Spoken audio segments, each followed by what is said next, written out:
Now we'll take you from game 1 to game 2 and then lacrosse now after the game. So just watch Lax Sports Network all night long.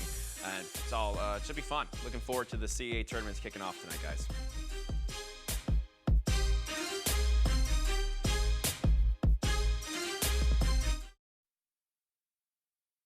A college lacrosse season is full of moments. Pretty feed and Conley finishes. Great plays. Stellar saves. Yes. How did Canto keep it out? What a save. History making wins. The Tigers have knocked off the #1 team in the country. 3 months of sprints, dives, and dances. But there's no moment like this moment. The UMass Minutemen are CAA champions. Because postseason moments last forever. This is the CAA Championships on Lax Sports Network.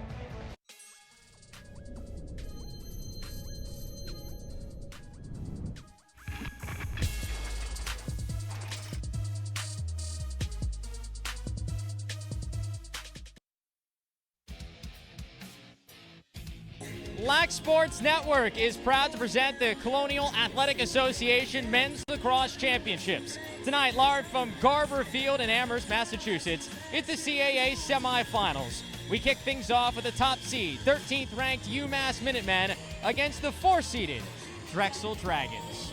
What's going on, everybody? Welcome here to Amherst. Alongside the former Cornell standout, Mitch Belisle, I'm Travis Eldridge. Mitch, it's the postseason. No matter who you are, 1 seed, 4 seed, doesn't matter. You win 2 games in 3 days, you're going to the NCAAs. What is this postseason environment like? You know, for the seniors, this could be it. So this is their last opportunity to make that NCAA field. And for the CAA, it may be a 1-bid league. So this is so crucial. You're going to get up for these games. Doesn't matter if it's a little chilly and a little breezy. They're going to be getting up tonight. You got to win a semifinal tonight and the championship on Saturday to get that AQ. When we look at this matchup, the first semifinal between UMass and Drexel, these two played a heck of a game here at Garber about a month ago. Drexel gave it to UMass, went up 6-2 at the half before the Minutemen were able to flip the script. Yeah, the Minutemen found their groove. They felt like Coach Canella said they didn't come out with the energy they needed. And they were able to rebuild that in the second half and capitalize on a couple man-up opportunities, which Drexel was not able to do, and really leaned on their attack to make that happen. And in that first matchup, Marshall King, one of the standout players on this Drexel attack unit, did not play. He will play tonight. And him, along with Reed Bowering and Matthew Varian, is such a potent attack group. They account for 57% of this team's points. What is their dynamic like offensively? Yeah, everything goes through them. So once they get into that settled offense, they're the ones that are dictating and directing. They have some great complementary dodgers up top of the midfield, but everything goes as the attack goes. So they're going to all have to have great games today. They have to try to solve one of the best goalies in the country. UMass's Sean Scanoni comes into tonight ranked #1 in save percentage in the entire country. He's #2 in goals against average. We saw him running by here on the field. He is gigantic, a brick wall. What is it like to try to shoot against that guy? Well, I think the key is he's a big goalie, but he's also very quick-handed. His hands are really quick and he steps well to the ball, so he moves really well and takes up a lot of net. So that's difficult. You'll look for screen shots. That is definitely one way to beat him, and then good off-ball movement. So anticipate the attack really trying to find those skip lanes and those backdoor looks if they want to beat him. Such an interesting matchup with that attack unit against that goalie. It's going to be a fun one here at Garber. Semifinal #1 between Drexel and UMass coming your way next here on Lax Sports.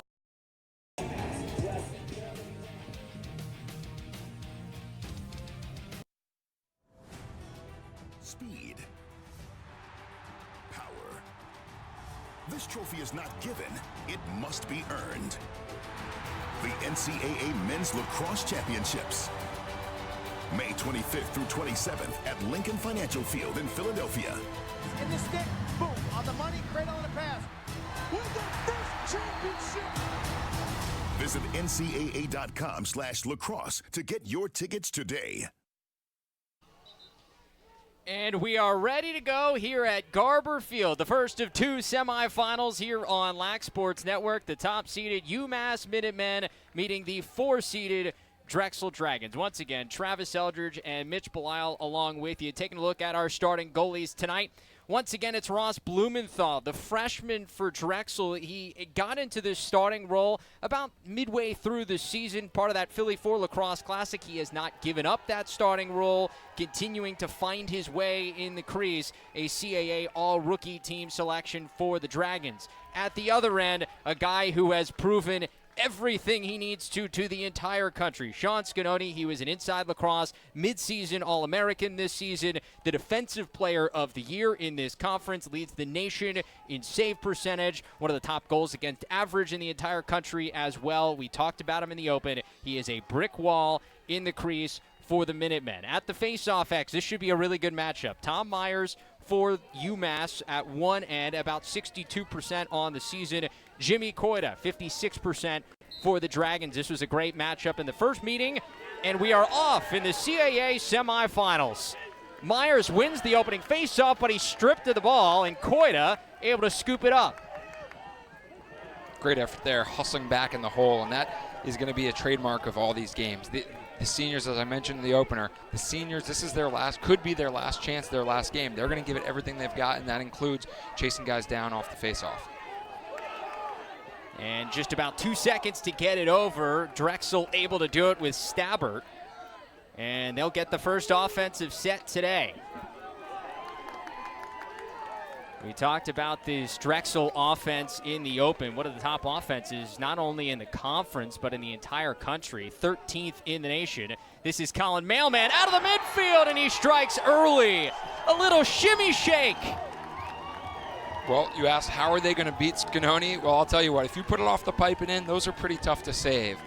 Colin Mailman, that's a guy that I think is going to, how he goes, the Drexel offense will go. We talked about their attack being the main leaders, but he does an unbelievable job there of getting that step, getting his hands free, and putting in the only spot where Scanoni can't get to it. I hope they put some reinforced nets here at Garber Field, because that thing was smoking. And that's a key to watch early on, because Scanoni, he's a confident kid as it is, but when he's able to make a bunch of stops early, that's when he's had some of his best games of the season.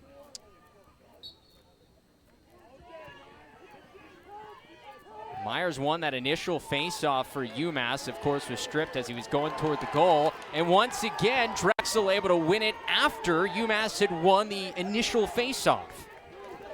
Those are huge possessions, because the faceoff, it's not just that those two players at X. It's what happens in the 15 yards on either side as the play continues, and so they got to do a great job of continuing to move the ball up and get it to their attack to get some settled possessions when they get those face-off wins. So we already met Colin Mailman out of the midfield, able to score early for this Dragons offense. And now we get it down to the attack unit, and Reed Bowering, leading scorer on this team, tries to split two, and it's stripped away by Jeff Traynor. Traynor, physical play around midfield. A big ground ball is brought back into the end. Jackson Subak there, and it's pushed ahead by Sean Scanoni. I don't know if Drexel has some kind of special back-checking drill, but they have done a great job of catching up every time they've gotten lost by a step. Chris Conley, did it go? And the refs are calling it a good goal. Ross Blumenthal didn't like it. It was right there along the inside edge of the post, and they're going to give Chris Conley his first goal of the night. Travis, the way that bounced out, it was a strange bounce. It came out off the pipe, but it slowed down as it came off the pipe. You know what? That never went in. That hit both posts. It was because Ross Blumenthal got a piece of it with his stick, which slowed it down, changed the trajectory. That hit two posts, so UMass got away with one there. And if you're Drexel, that's got to be frustrating, especially Ross Blumenthal, who got a piece, hit two pipes, and never crossed the line. Coach Brian Volker not happy about that call, as you would expect. And yeah, it just off the post, and then it had the weird deflection because it looks like it may have gotten the back of Blumenthal again on the way back out. Tough break for the Dragons, but UMass has tied things up at one apiece. And remember, the first meeting, it was a great start for Drexel. They got out to a 6-2 lead in the regular season meeting between these two. Weren't able to finish it off in the second as UMass's offense really woke up, but Drexel trying for another fast start this time around. Violation on Koida, gives it to Myers, and another face-off win for UMass, this time able to get possession. And UMass has to have that sense of urgency. 3 times now they've gotten the ball knocked away as they've tried to transition it up to their offense. They need to have a better sense of urgency once they have that to get it into their offensive end and settle it down. Quickly out of the box, UMass trying to win the substitution game. It's behind to Conley. First settled set for the Minutemen tonight, the 13th ranked team in the country. This is Ben Spencer getting downhill, gets into some trouble, and it's stripped away.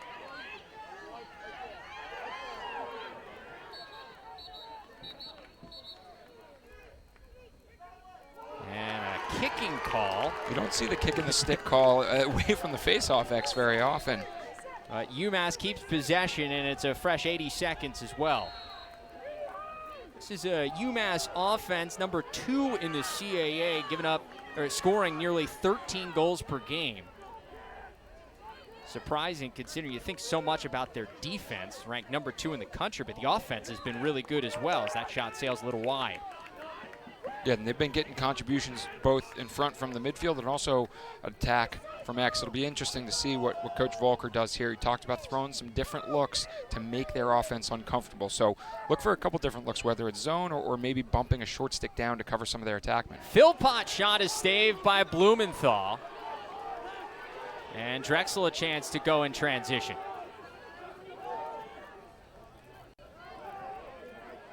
This is Harris, the short stick D-midi, down on the doorstep, and Varian with a nice finish on the crease.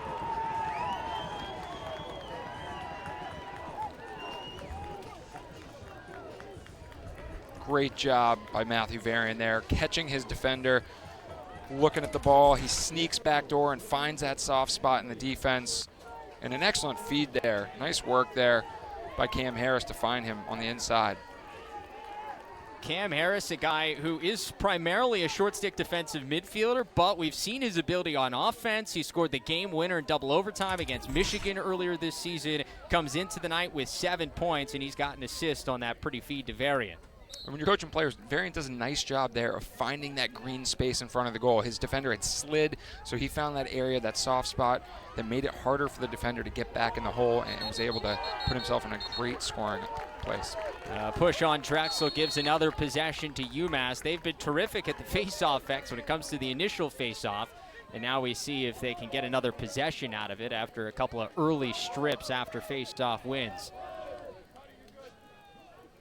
When you think of the Minutemen offense, Chris Conley and Jeff Traynor are 2 of the primary guys. This is Traynor coming out of the box. 4th on the team with 35 points. And he sends it back to Conley. The feed out to Prosek, shot off the side of the net and bounces out to the corner. Prosek able to back it up. A little bit of confusion there on the Drexel defense in the recovery. They slid and then were looking to recover. That's where Ross Blumenthal, as a freshman, he's had to make big steps in communication this year. So he's really going to have to dictate making sure they get to the spots he wants them. Traynor gets free, but he can't put it on frame. Conley there for the backup.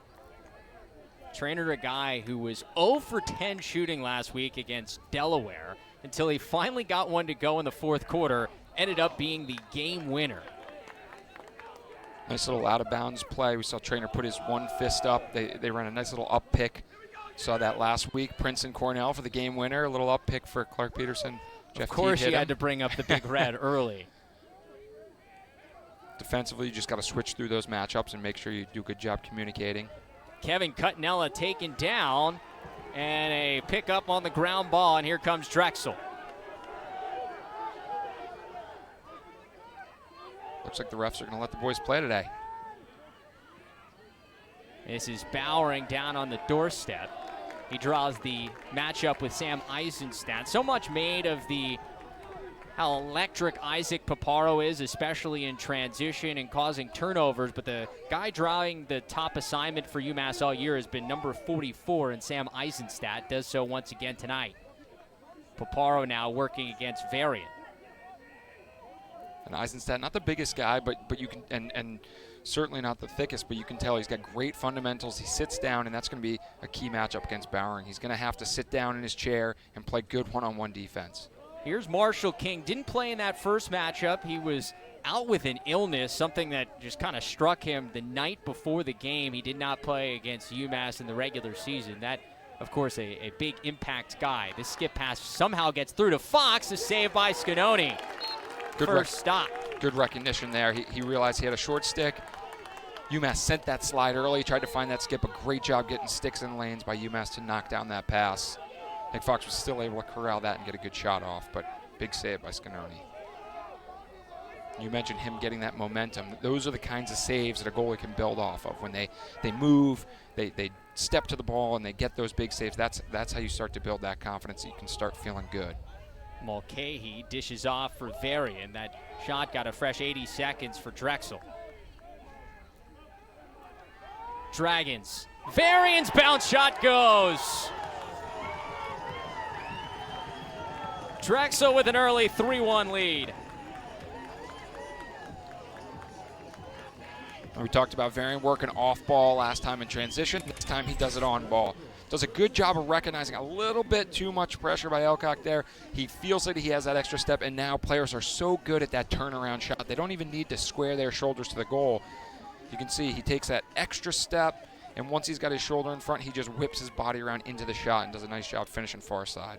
So another fast start for this Dragons offense. Varian now up to 28 goals on the season. That his second already today. A violation on Koita gives it to UMass again. Now 5 for 5 at the faceoff X.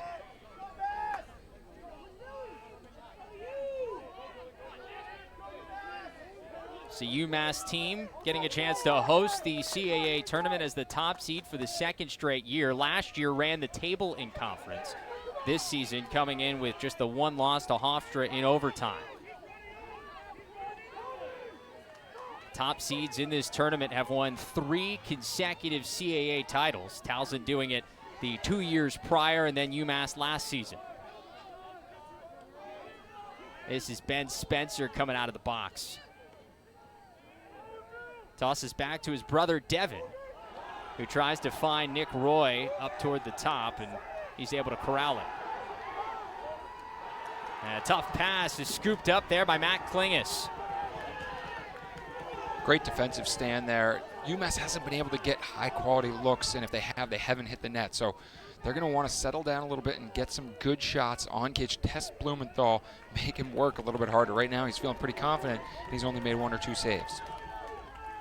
Another thing to watch throughout is the pace of game. And talking to Coach Brian Volker of Drexel this week, he said, we got to win in the 6-on-6. When UMass is able to score in transition, that's when they're at their best. We can get some transition goals, but we got to be able to win in the 6-on-6. Yeah, and I think you can see the focus that they've put into preparing for that with their ability to, I called it the back check, the old hockey term of get back and support when they turn the ball over. They're clearly practicing that this week because you can see they get on their horse immediately. And we got a whistle. Fox's pass looked like somebody got under his stick to cause the high pass, but a push call keeps it with Drexel in a fresh 80 seconds. Another thing you brought up, Travis, you see a couple of these midfielders out there, Spencer in particular, he's going to play offense and play defense, so he's back. He's not a guy that they're looking to get off, that they're expecting their players to go 2 ways. So as the game goes on, look for King. Pretty feed to Varian, stopped by Scanoni. big save inside. Varian again getting underneath in that soft spot. Great look inside. Those are the kind of saves that UMass relies on. Couple of Canadians connecting there. King, the senior from Victoria, British Columbia. Excuse me, Varian from New York. He's the lone non-Canadian there on that attack unit. I'm sure he speaks with a Canadian accent at this point. By this point, yeah. Here's Colin Mailman. If you've seen Mailman play this year, you know his electricity as a Dodger. A little give and go, and King finishes. King and Varian combining, and it's 4-1 Drexel. And they've got a short stick there on King. He's been covered by a short stick a few times now, so I'm not sure if that's, I'll have to check if that's something that UMass is trying to do, or if he just keeps getting that matchup and the switches. but he does a real nice job of faking like he's going to pick, and then that's what we call a slip pick. It's almost like he's running towards Varian to set that, what we call a razor pick on GLE, goal line extended, but then he slips to the inside, sprints, gets an extra step, and when you got a guy like that, Canadian, you know he's going to catch those inside shots and finish him. And we've got an early timeout for the Minutemen. It's been Drexel off to a fast start again here at Garber Field. More first quarter action here on Lax Sports Network coming up.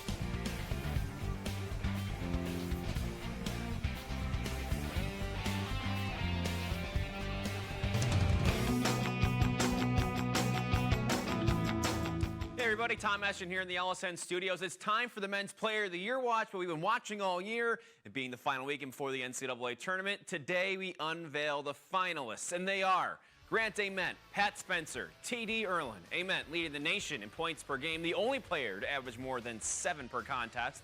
Spencer, third in the country in that same statistic, at 93 points total heading into this weekend. And T.D. Erlin, whose .794 face-off winning percentages has him on the verge of breaking his own record he set last season. Ament had 7 assists in Penn State's win over Rutgers last weekend, the 6th time he's had 7 or more assists in a game. Spencer had 3 assists against Lafayette, and Erlin set the NCAA single-game record for face-offs, going 26 for 26 against Harvard last weekend. He also scored a goal on top of that as well. So Grant Ament, Pat Spencer, T.D. Erlin are our Player of the Year watch finalists. That's all from the studio. Let's get you back out to the game.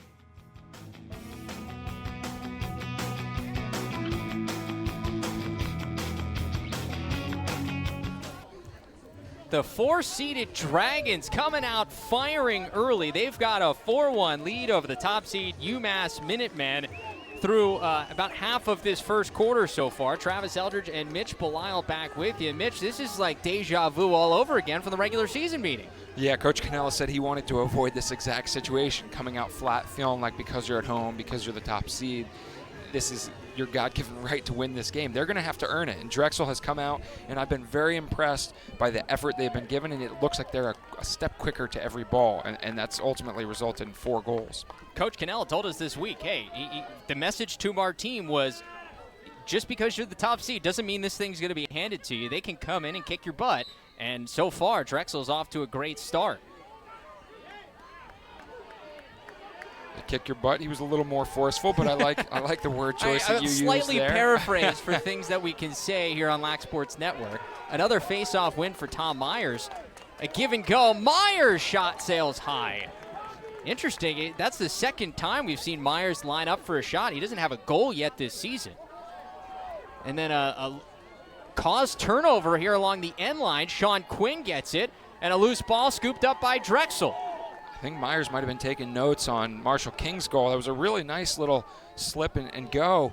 Just wasn't able to catch that and get his hands free. If he could get his hands back a little bit, that might have been a nice shot. But good job by Drexel and getting the trail check in. But what it means is another non-offensive set for UMass, and Drexel gets a chance to go back to work. As you mentioned earlier, this UMass team, though, so dangerous in transition. So if they can get the ball to the ground, and Coach Cannella mentioned he thought they were a little less aggressive than he would have liked last game, so he wants to see them be a little bit more aggressive on the ball. Mailman again with that split dodge. Back to King. Mulcahy finishes in front. Another one for the Dragons. It's 5-1.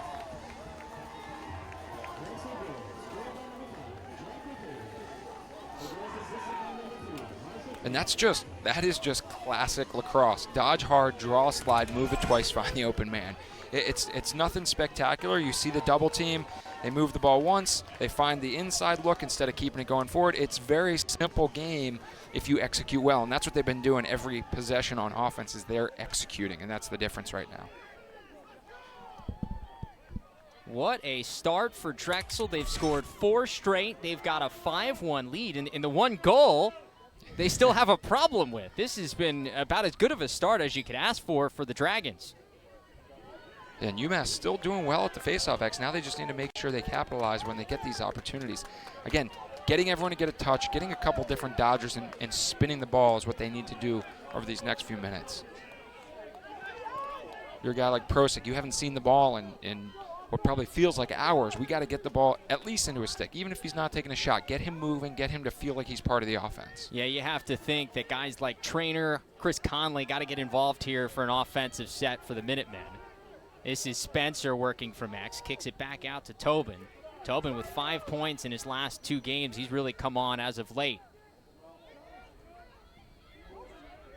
Trainer trying to get the hands free, draws some help. Now back over to Tobin. And he's stripped of the ball as it sails wide. And they'll say that's deflected. It'll stay with UMass. And Travis, it just looks like Drexel is firing on all cylinders defensively, and UMass can't seem to create space for each other. They're dodging hard, but then they're running into their teammates. So they need to do a good job off ball of creating that space and alleys for those midfielders to dodge through for, and then giving them outlets to move the ball quickly to the backside to attack. Nice physical play there by Christopher Friedman, and it causes a turnover. Quinn there for the loose ball.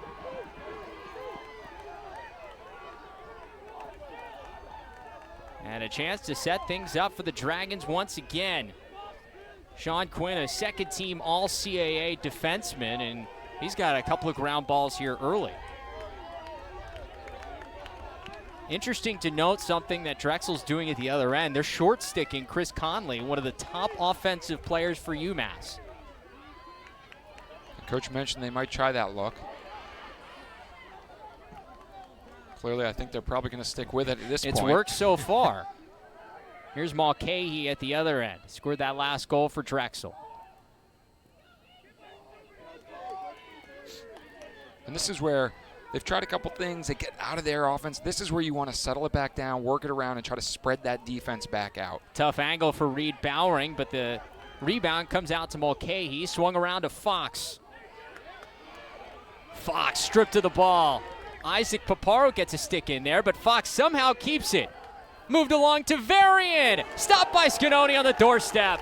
And they needed that. Scanoni needed that save, and UMass defense really needed that from him. So huge save, great ball movement there by Drexel. I'm so impressed with them right now. They're playing with a pace and a efficiency that's amazing. Mailman from downtown had to get a shot on because that apparently did not get a piece of Scanoni on the doorstep. From our angle, it looked like it did. Instead, no shot clock reset.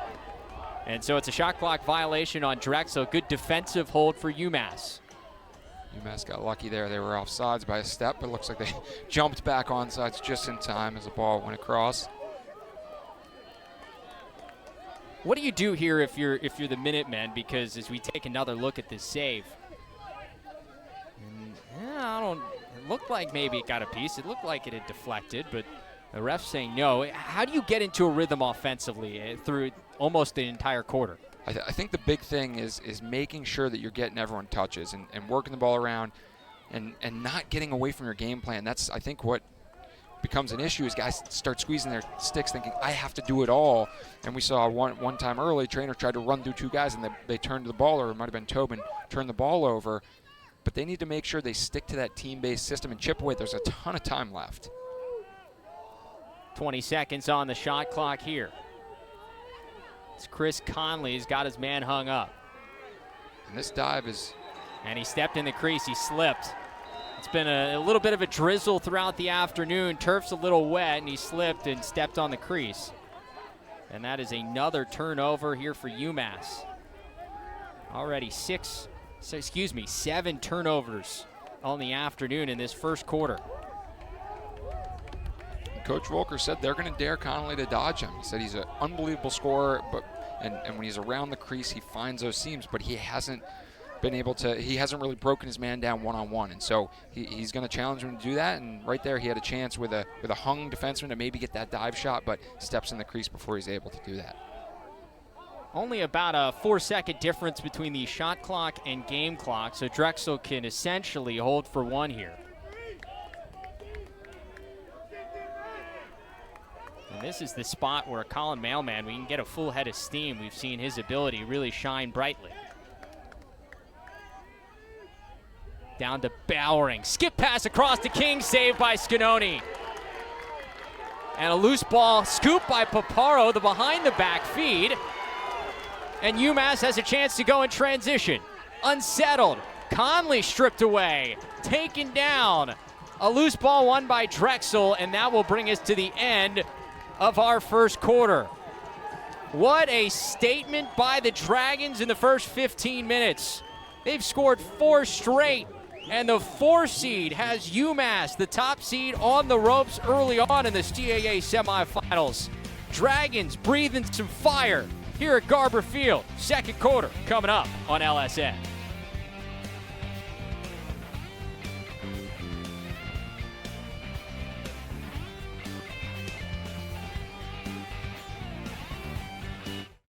Well, what a start there between Drexel and UMass. Brendan Glasheen here for a quarter update. Towson's Alex Woodall has been the story heading into the second semifinal between Delaware and Towson. And of course, Woodall, very important. He won 75% of the faceoffs he was in this year. Second best clip in the country. Number 1 in the CAA. Went through walkthroughs Wednesday after missing last week's regular season finale due to an upper body injury, so we are still waiting on Woodall and his status for tonight. Tail of the tape between these two teams, pretty dead even. They got great goalie play out of Canto and DeLuca. Delaware getting a slightly better play out of DeLuca, and then, of course, the face-off battle. That is a 30% difference. Very, very intriguing stuff. Delaware's been sort of a mystery team when it comes to the face-offs this season, and if Woodall is out, it really could even this matchup. Folks, right after this game between Drexel and UMass, we have Towson and Delaware for a trip to the title game on LSN. That 7:30 start time, approximate, so stick with us. All right.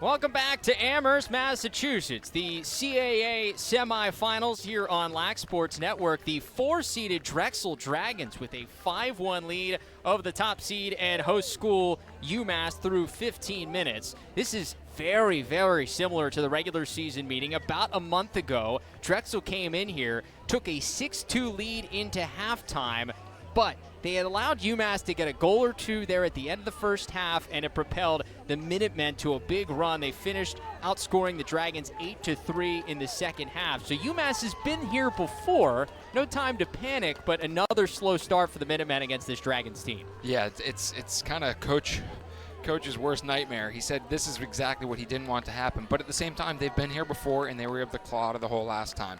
It's going to come down to getting their offense to get on the same page. They haven't been able to create space for each other.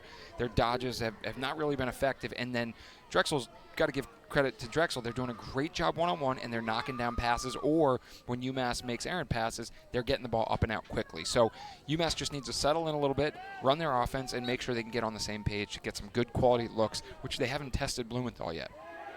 And finally, a face-off win for Jimmy Coita, but it's stripped away by the Minutemen and a possession for UMass.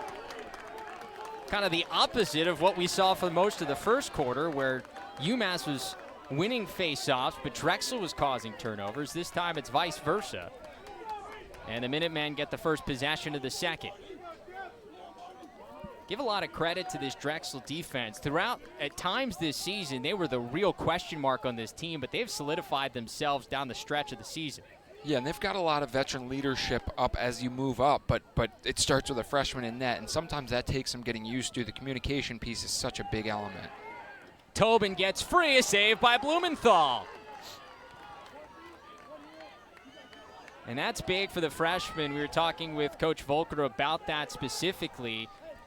For Blumenthal, if he has had actually some slower starts, but when he gets a couple of saves early, especially as a freshman, builds that confidence, and that's key.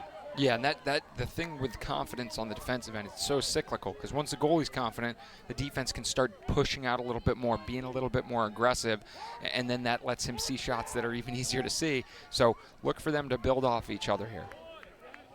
Fox spins at the top, dishes off to Mailman, down to Varian. Tries to get free, but it's stripped away before he could get the shot on. Jackson Subak there with the play. Nice job there, breaking down, not falling for that little underneath swoop move or the face dodge. Trainer somehow gets out of a triple team. Unsettled situation, and Trainer airmailed the pass. Surprised there wasn't a flag down. There's a lot of sticks swinging, but we haven't had a penalty yet.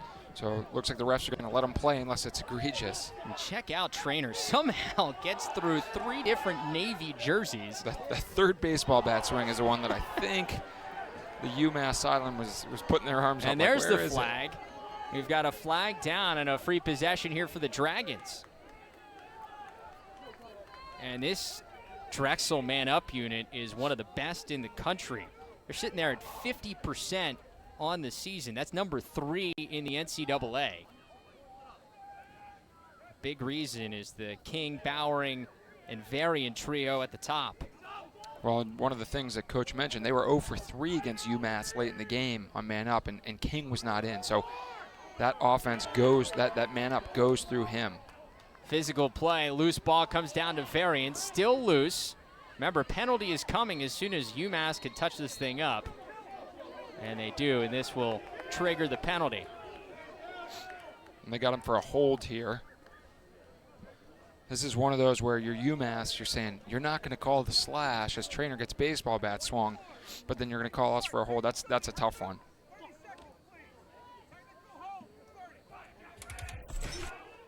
Call comes against Dan O'Brien, the long stick midfielder. And he got up under the chin. It was a light tap, but whenever the helmet comes up and exposes your face, you're usually going to get a call on that one. Sometimes just an unlucky break. So our first look at the man-up unit for the Dragons. As I mentioned, 50% on the season, one of the best in the country. This is Ryan Genord. Sends down low to Chris McClellan. King working at the top. Shot is kind of didn't get all of it, Matt Soren, and Scononi with the easy save. Yeah, nice job collapsing in on that crease by having Marshall King at the point, the top center spot. That really stretches the defense because they got to worry about him as a shooter, but then he can feed the inside. So nice job by the backside defenseman collapsing in and making it so that shot was, I don't know if he meant to try to pass that back out or shoot it, but either way, it was an easy scoop up for Scononi. And we are back to even strength as the penalty is released. UMass has gone more than a quarter now without a goal. Last they scored their only goal a couple of minutes into that first quarter. This offense just hasn't had a lot of opportunities. Kevin Cutnella, cross crease pass, and it's finished by Devin Spencer. I was about to say, and if you ask the Drexel, they haven't scored any goals, but that was a great extra look, and what a job of not taking that shot, but finding the back door by Cutnella. Such a just a smart heads-up play there. He sees the slide come to him. He knows he's going to have a teammate right there on the backside, and Spencer does a nice job of just putting in an easy layup. Cutnella broke his stick on this feed. Gets the check that comes across, and you see Cutnella is kind of holding the stick like, ugh, I guess I need a new twig. But he'll take the assist. Devin Spencer has his 18th goal of the season. And that's an important goal there for UMass. That 3 goals feels a lot more surmountable than a 4 or 5 goal spread. So that's a big one, and to be able to get a stop down on the other end, man down, that's a big momentum swing for UMass here. And that's a face-off violation on the Minutemen. Gives it to Drexel. Just the second face-off win the Dragons have won at the X. We've had a bunch of different scrums throughout, but just the second true face-off victory for the Dragons. Here comes Colin Mailman out of the box. So dangerous, rings the post. It resets the shot clock. Big loose ball scrum. Paparo with a big hit. And it's scooped forward. Paparo, it looked like he almost barehanded that one, and I think it was one of those where he didn't realize that the ball was still in play. Big hit there. Nice job playing the physical lumber inside, and that's what UMass needs. They need to feel like they're not back on their heels but up on their toes, and it seemed to me that every loose ball, Drexel was the first 2 in the first quarter. And now UMass is starting to take those initial steps and beat those one-on-one ground balls. King once again operating at the top of the box. Fox bodies his way down the alley. Now Mulcahy diving across, doesn't get through. The loose ball, though, is won by Varian. And it's been that kind of half so far. A lot of loose balls finding Drexel sticks. Reed Bowering had the short stick matchup, draws the slide, and now Drexel has a chance to get UMass moving.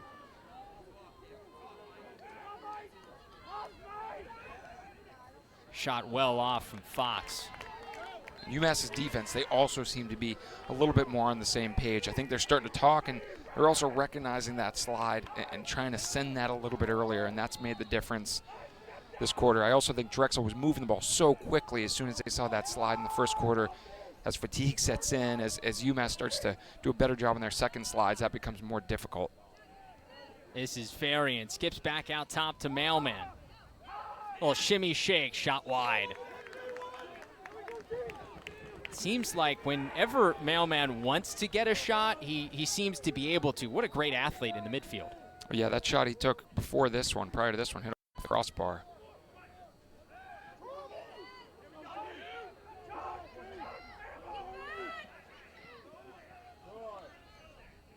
Fox to Bowering, deflected, but it finds its way all the way to King. Creative pass, skipped across to Varian, saved by Scanoni.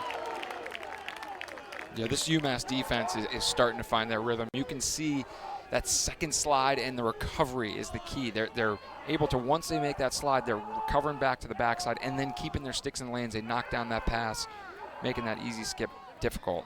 Already 6 saves for Scanoni. That backhand finds it past him. A pretty finish from Matthew Varian, and he has a hat trick. And Varian with a little scoop shot there. That's one that is very frustrating. Scanoni felt it hit him, thought it bounced up over the net, and then it just trickled over his shoulder. But that's a tough one. You know, I think that's a pretty good defense. That's where you want to send him. The slide was there. I might have actually sent Jackson Subok there because he was there. He's kind of in no man's land. So just go, right? Go to that. But it's difficult when he just throws that right over the shoulder. Yet another point for this vaunted attack unit for Drexel. Varian's got 3 goals and an assist. King with a goal and an assist. Already 6 points for that talented trio up front. And Reed Bowering, the second leading point scorer, doesn't even have one yet.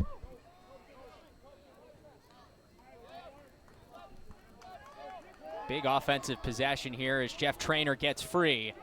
And the pass is just a little high. It's been that kind of first half, just not crisp yet for UMass. Well, something's going on with Jeff Traynor's stick. That's the 3rd pass in a row. He's fired high, so he might need to pull the strings a little bit tighter there.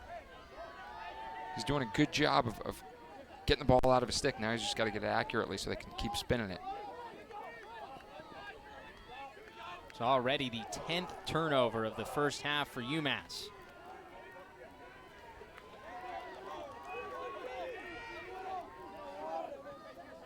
And the pressure that puts on him is twofold. Because they have two-way middies, you see Traynor's getting back now, so he's not going to have fresh legs if they do get it back up on offense. So that's another kind of double-edged sword there when you have those two-way middies.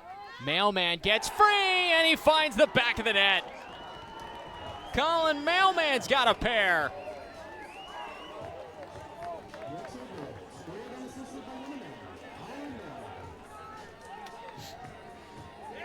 And Travis, you know what's impressing me right now is the variance of shots that they're sending Scanoni's way. This is just a nice move, and then he puts that one 5-pole, right? So changing up those shots, shooters do such a good job of knowing where to shoot, changing that up, and knowing the scout on the goalie.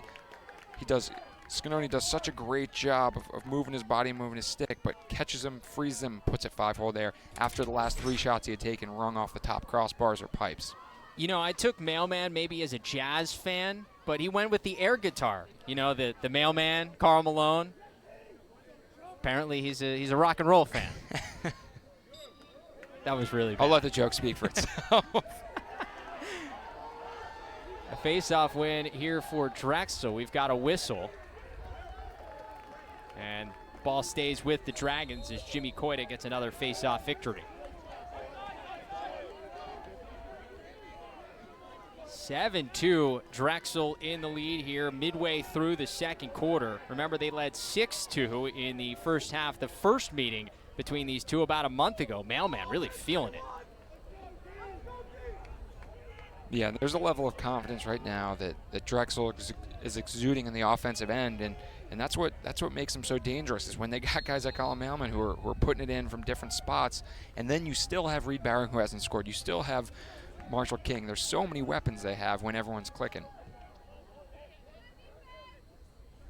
King back to Mailman. He has liked all of his matchups so far tonight.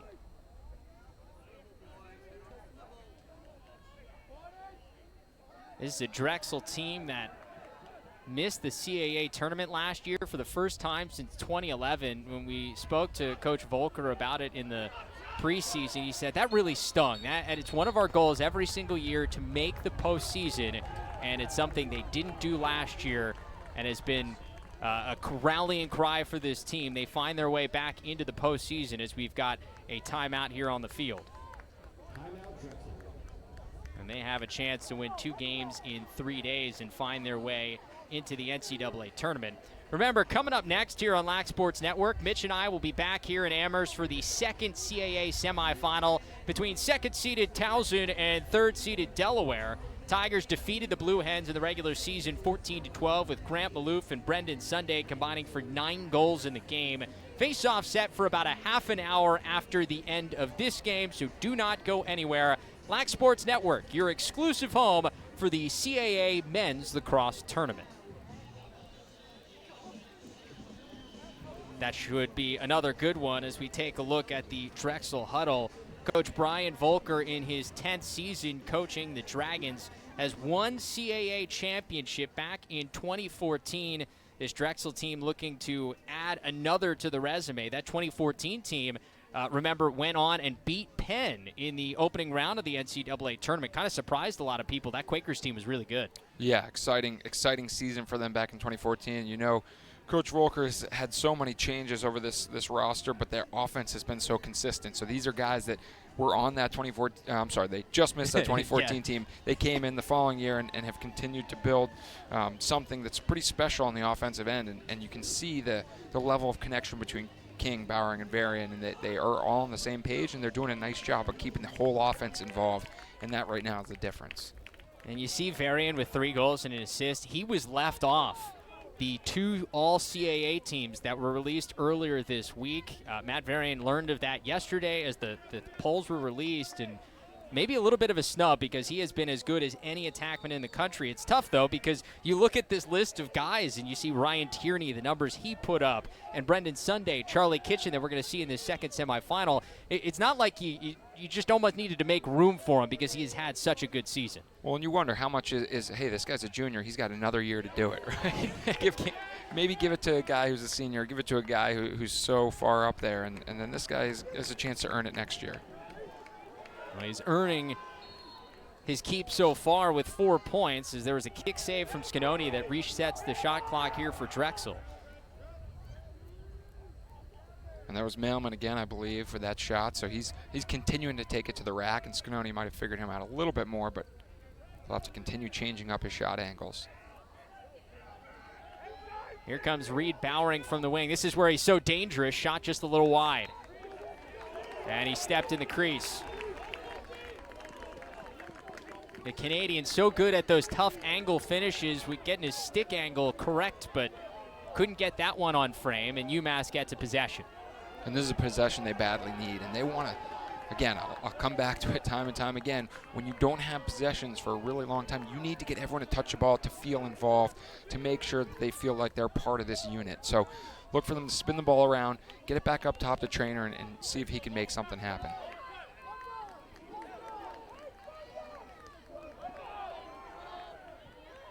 UMass offense averages nearly 13 goals per game, kept quiet so far. Kevin Cutnell's pass a little off, but it finds the stick of Nick Roy.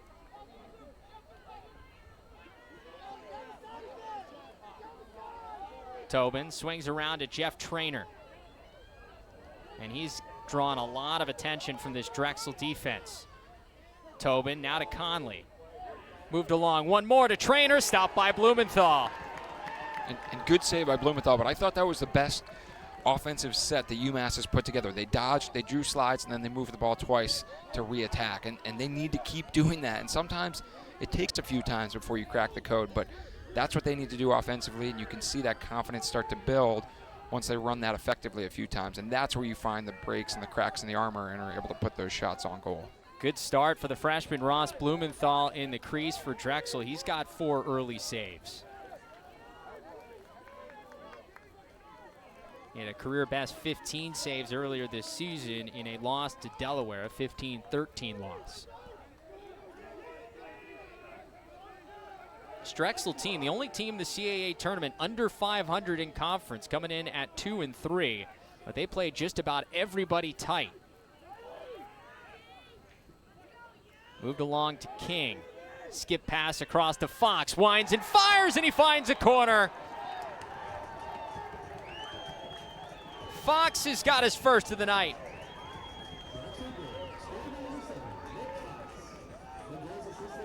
The confidence with which Drexel is moving the ball, that to me is the story of this game.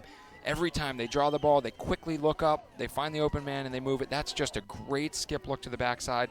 And I don't know, that must have snuck right under Scanoni's foot. From the angle I had, it's right on the ball. It looked like his leg was there, but as he stepped, it must have just squeaked under his cleats. Great shot by our camera team there. Just over the cleats, sorry, just over his laces.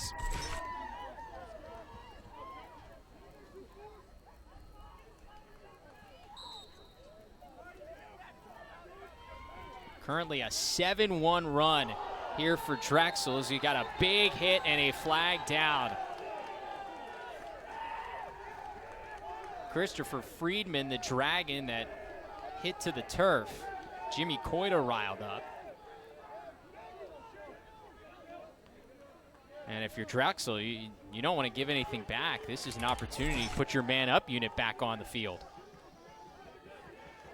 Oh, yeah, that was hard hit from behind, turned into it. So I don't think there was anything vicious or malicious about that, but definitely a full-speed cross-check to the back.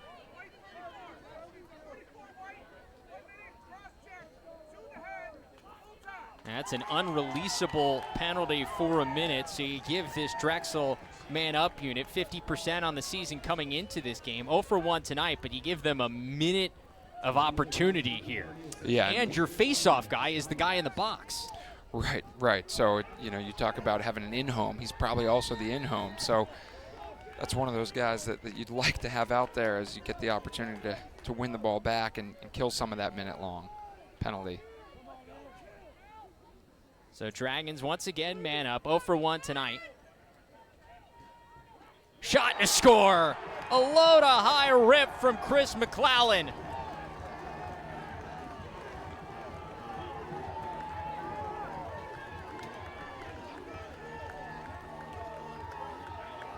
Nothing complicated about that, just a nice job of shifting sets. They rotate into that 1-4-1 look, crash in the crease with 2 guys, which opens up those outside shooter spots, and McClellan steps in. It's like a 3-point shooter in basketball. When you have all that time and all that space, you're going to make that thing pay.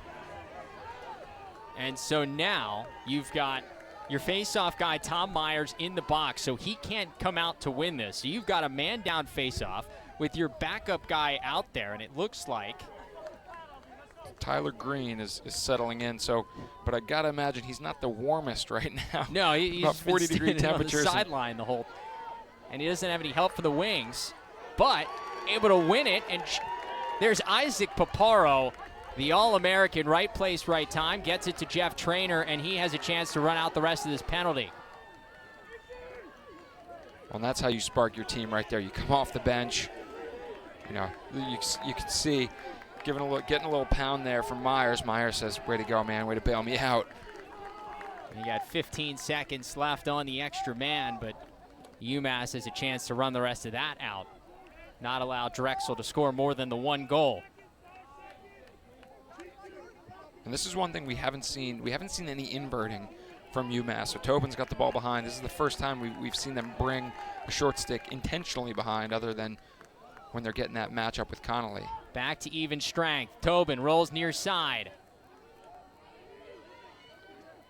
Philpott gets through. Bounce shot goes. The mini strikes back for UMass.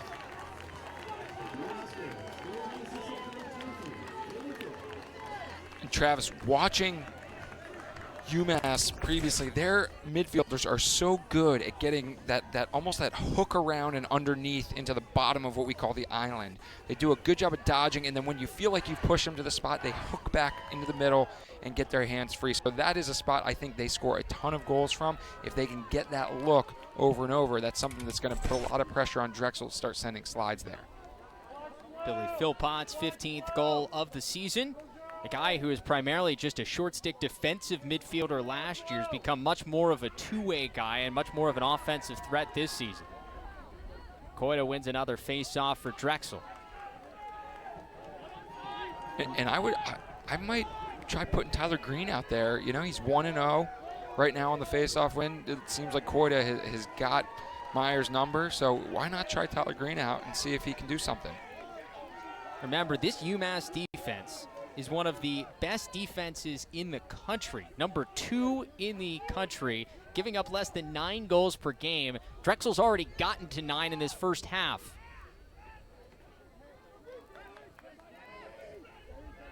And they've shown glimpses of that, Travis, but they haven't been consistent with it. Varian's got a short stick at X. It's got to be a favorable matchup, you think, if you're the Dragons. But Scanoni able to stop the skip pass.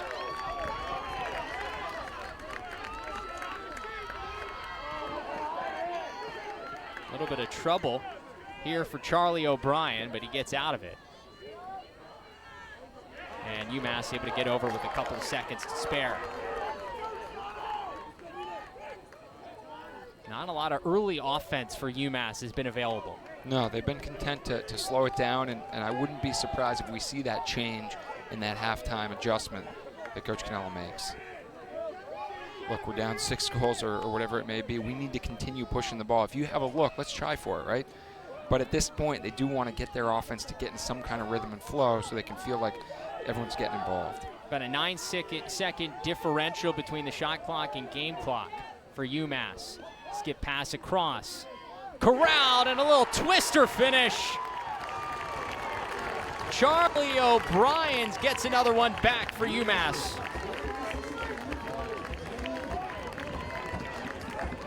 Travis, that's that low corner area, right? Just below the bottom of the of their the spot. island. That's their spot. Good look there by Trainer. I think he was worried about overthrowing it, so he threw it a little bit low, but he beats his man. He takes that extra step to the inside and then beats him with a twister. That twister was a really nice job to get Blumenthal to jump up and then was able to twist it back between his legs. Couple of goals for Charlie O'Brien in the first meeting, and he's got one now, and it's just a 5-goal difference as we're under 30 seconds to go in the first half. Big face-off here. Still loose. We've got a flag down.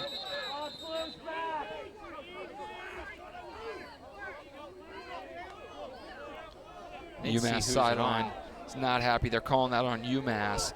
That's a tough one. You know, Travis, everyone's in there. They're battling. Stakes are getting swung, and he's saying that he slashed him in the leg.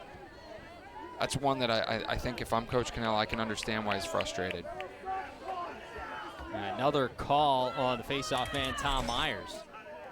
And a minute man up for this potent man-up unit for Drexel. I'm not seeing it, so I don't know if we missed it earlier in that replay or if they saw something that we didn't, but I didn't see that one.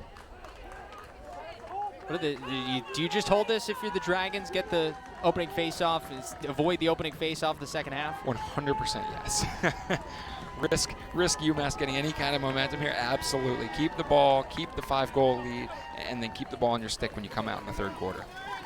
UMass got a little momentum back toward the end of the first half, but Drexel really, really impressive in the first 30 minutes. They have a 9-4 lead as we enter the locker room. What a performance from this Dragons offense as we'll get a chance to hear from Coach Brian Volker.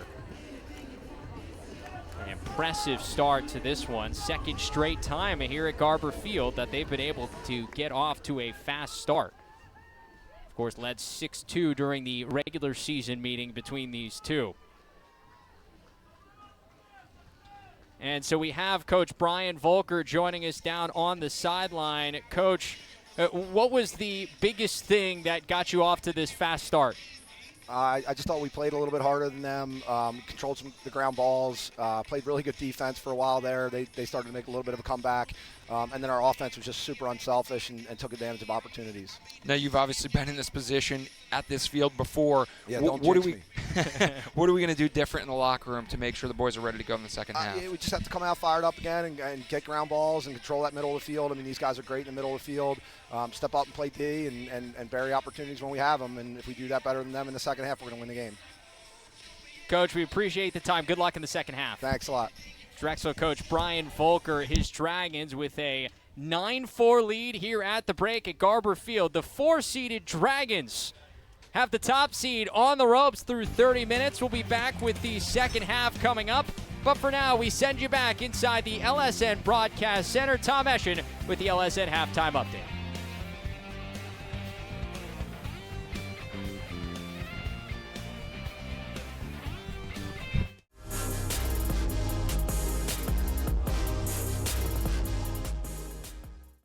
What a half from the Drexel Dragons, and Matthew Varian in particular. A hat trick, 3 goals and 2 assists for Varian and the Dragons as they lead the UMass Minutemen 9-4 heading into the locker room in Amherst. Welcome into the LSN studios. Tom Eschen, Brendan Glasheen, and analyst Davey Emila here for you. After that first half, I mean, Drexel bouncing out to that lead was unbelievable. They did. They came out firing right from the opening whistle, got on their early goals. And what they're doing a great job of is just creating really good scoring opportunities. Their offensive's flowing. Everyone's touching the ball's bouncing their way. Really hot start for the Drexel Dragons. Well, I asked you if it was key for Drexel to get off to a good start, and they really just threw the first punch here. They really did. You're right. And I wasn't as concerned with their start or thought to be as important as it is, and it really is. You see the way they come out playing with that confidence, and that affects you as a team. If you're a UMass, right, to be able to get hit on the chin at your home field in that first quarter, it certainly affects the way that you're going to be playing. All right, let's head out and see the highlights now to get you guys all caught up on what happened. And don't forget, last time they played, Drexel jumped out to an early lead. They led 6-2 at the half. UMass came back and won that game 10-9. So similar deficit now for the Minutemen. Let's see how they got there. We go to the first quarter. Colin Mailman, he just puts that foot in the ground and he can move and get open and he gets his hands free. Drexel takes a 1-0 lead via Mailman's goal. A little bit later there in the first quarter, 2 minutes into the game actually, UMass striking right back. It's Paparo in transition, finding Chris Connolly, who knocks it up. We're all tied. It's 1-1. UMass, as they weren't really sure at first, it is a goal. Drexel's not pleased, but they got to deal with it, and they do, because they go on a run, as you can see. 4-1 at this point. Later in the first, 5 minutes to go. Marshall King to Jack Mulcahy in the middle and scores. Dragons lead 5-1 at this point on the opposition's field at Garber, playing the defending CAA champs. Later, UMass still hasn't scored. Drexel looking to add to it. 11 minutes to go in the half. Kevin Cutinella to Devin Spencer, who scores. The Minutemen staying in it, 5-2. It's a 3-goal lead right now. So we go later on in the second. 7:30 left now in the half. 6-2 Drexel at this point.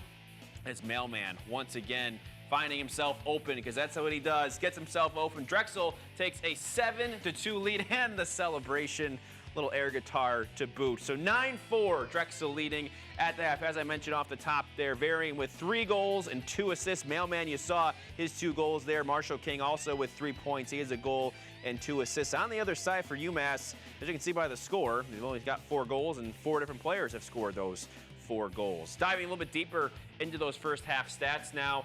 Shots on goal for Drexel, doubling up UMass there. In goal for UMass, Scanoni is doing the best he can to sort of stand on his head despite all that with 7 saves. Face-offs, interesting. Let's bring Davey back in now, because we were just talking about this. Myers for UMass went out and won the first 6-7 in a row, and then things sort of evened out a little bit as we get through the first half. What'd you see there? Yeah, it's a little bit of a testament to just the way UMass sort of came out overall. They were winning the face-offs and then having the ball taken away from them and not be able to capitalize on those possessions. And it's interesting to see. Usually when you go 6 for 6, you have something to show for it on the scoreboard, and they had a 0 still going. So it was more of an overall, I think, team team effort there to lock back in and take advantage or take care of the things that they can control their effort, control their stick work. We're focusing on getting that next ground ball, especially at the face-off X, as we're talking about. And eventually, I think in the second quarter, UMass was able to do that a little bit, but still, Drexel really had them firing the entire first half. Sean Scanoni ended up with 7 saves in that first half, and it's easy to look at the 9 goals allowed and you wonder, did the goalie not play well? And you said right before we came on, they didn't have him, that they're lucky to even be in this game. Explain why. No, I think you're absolutely right. And Scanoni, you see some of the saves that he's made. Those are high percentage shots that Drexel is earning, right? They're drawing a double team, they're moving the ball twice, and they're finding guys inside, leaving Scanoni one-on-one. He's had a couple kick saves. I think one hit off maybe the butt end of his stick, and one off there. But like you said, if those saves hadn't occurred, this game might be even more wide open, and Drexel might be looking at an even bigger lead here at halftime. Yeah, as we look at what Drexel's done so well on offense, why are they working together so well? We see Matthew Varian had a hat trick in that first half, and he's facilitating with a couple assists too. What are they doing so well? Well, yeah, you look at the sort of three-headed monster that Drexel has at attack. I think Bowering is a guy that a lot of people know about. King has some size there, but Varian's the one who's really stole the show in the first half, just playing really hard, just really smart, very skilled lacrosse, and things are rolling when everyone's touching the ball. As I mentioned, the ball's bouncing your way. You have different guys scoring on your offense. That really opens things up. And what's really impressed me about the 3 attackmen here for Drexel is they're handling these UMass poles pretty effectively, right? They're not afraid to dodge on them, take them and turn the corner from X there. So really impressive showing there from those 3 attackmen. And in order for Drexel to win this game, they're going to have to continue to put the foot on the gas there. I'm not sure if we've said the name Reed Bowering yet, have we? In this game? I don't think we have. You read the highlights, didn't you? I don't think I was just thinking about that. We haven't. He leads the CAA in goals per game. So. Right. So, and I think when you spend a lot of attention and worrying about him, you see those other 2 guys, Varian and King, are really coming to play today. Yeah. Just 2 shots is what we're hearing right now on Reed Bowering. Yeah. So, hey, I want to take you inside the Greg Cannella locker room right now. What is Greg's message? We're going to hope to hear from him before the second half starts. What do you think his message is to his team? Because we'll talk about everything. How does he simplify it? I'll tell you, as bad as my prediction was before the game, part of it was talking about the experience of UMass and the well-coached group that they are. And I think, if you're going to say that before, you can't bail out on it now, and I think they have to stay the course. That's what Cannella is saying to his group right now. We're an experienced group. We have a lot of really talented leaders, right? We know what kind of team we are. We're a blue-collar team that wants to fight for ground balls, that wants to grind it out, and that wants to make this a game. Remember, they've been in this position before against this exact team, so they have done it before. There should be no lack of confidence. It's just about going out there and doing it, executing one play at a time. Can they do it? Can UMass come back? I think they can. Like I said, I'm going to stay on the experienced leadership group that I've been riding with all night. All right, so real quick, we're also looking at the second game of our semifinal doubleheader here, and something of note is Alex Woodall. We know he was at practice physically yesterday, but didn't have his pads on. He was just sort of throwing it around. That's the big X factor in this game between Towson and Delaware as we get you guys ready for that 7:30 start or so. Yeah, it really is. And, we talked a little bit in the pre-show just about Towson and how they've gotten accustomed to playing all year long with Woodall there at the face-off X. Such a weapon for you just because he gets you those extra possessions throughout a game and really can just take momentum away from the other team and place it squarely on Towson's side for all 4 quarters. So that is a huge factor there for Towson. Obviously, they have a very impressive rope unit with Goodrich there as the short stick D-Midi. But it's going to be very interesting to see. And I think, Towson is a group, too, with a lot of senior leaders. But Woodall's really been the heart and soul of that group. So it'll be very interesting to see if he plays or not. Tigers and Blue Hens is coming up right after UMass and Drexel concludes from Garber Field. That one will be seen about 45 minutes at the conclusion of the UMass Drexel game. So stay tuned. It's airing right here on Lax Sports Network. Then, of course, in between those games, you can see us right here for Lacrosse Now, and then also later on tonight. So we'll be here all night for you, coverage nonstop here at LSN. But for Brendan and Davey, I am Tom Mescher. We're going to get you back out to Amherst at Garber Field for the second half with the guys on the call, Travis Eldridge and Mitch Belisle.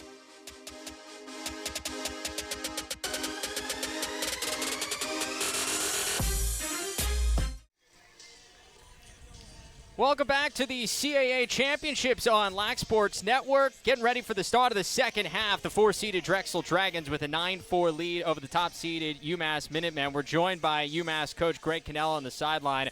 Coach, what was your biggest message to your team there at halftime? Well, we got totally outplayed, out-hustled, out-ground ball, and they had much more energy and intensity than us. So if we don't ramp it up, it's going to be a long afternoon. They've thrown a couple different looks at you defensively. Anything you guys are going to try to change strategically to change it up? Yeah, we just have to go to an invert or a big little look and try to free somebody up behind the cage. We did it at the end of the quarter, had some success with it, but even that, they're sliding so fast to our guys that we didn't handle it very well. Coach, appreciate the time. Good luck. Okay, guys, thanks.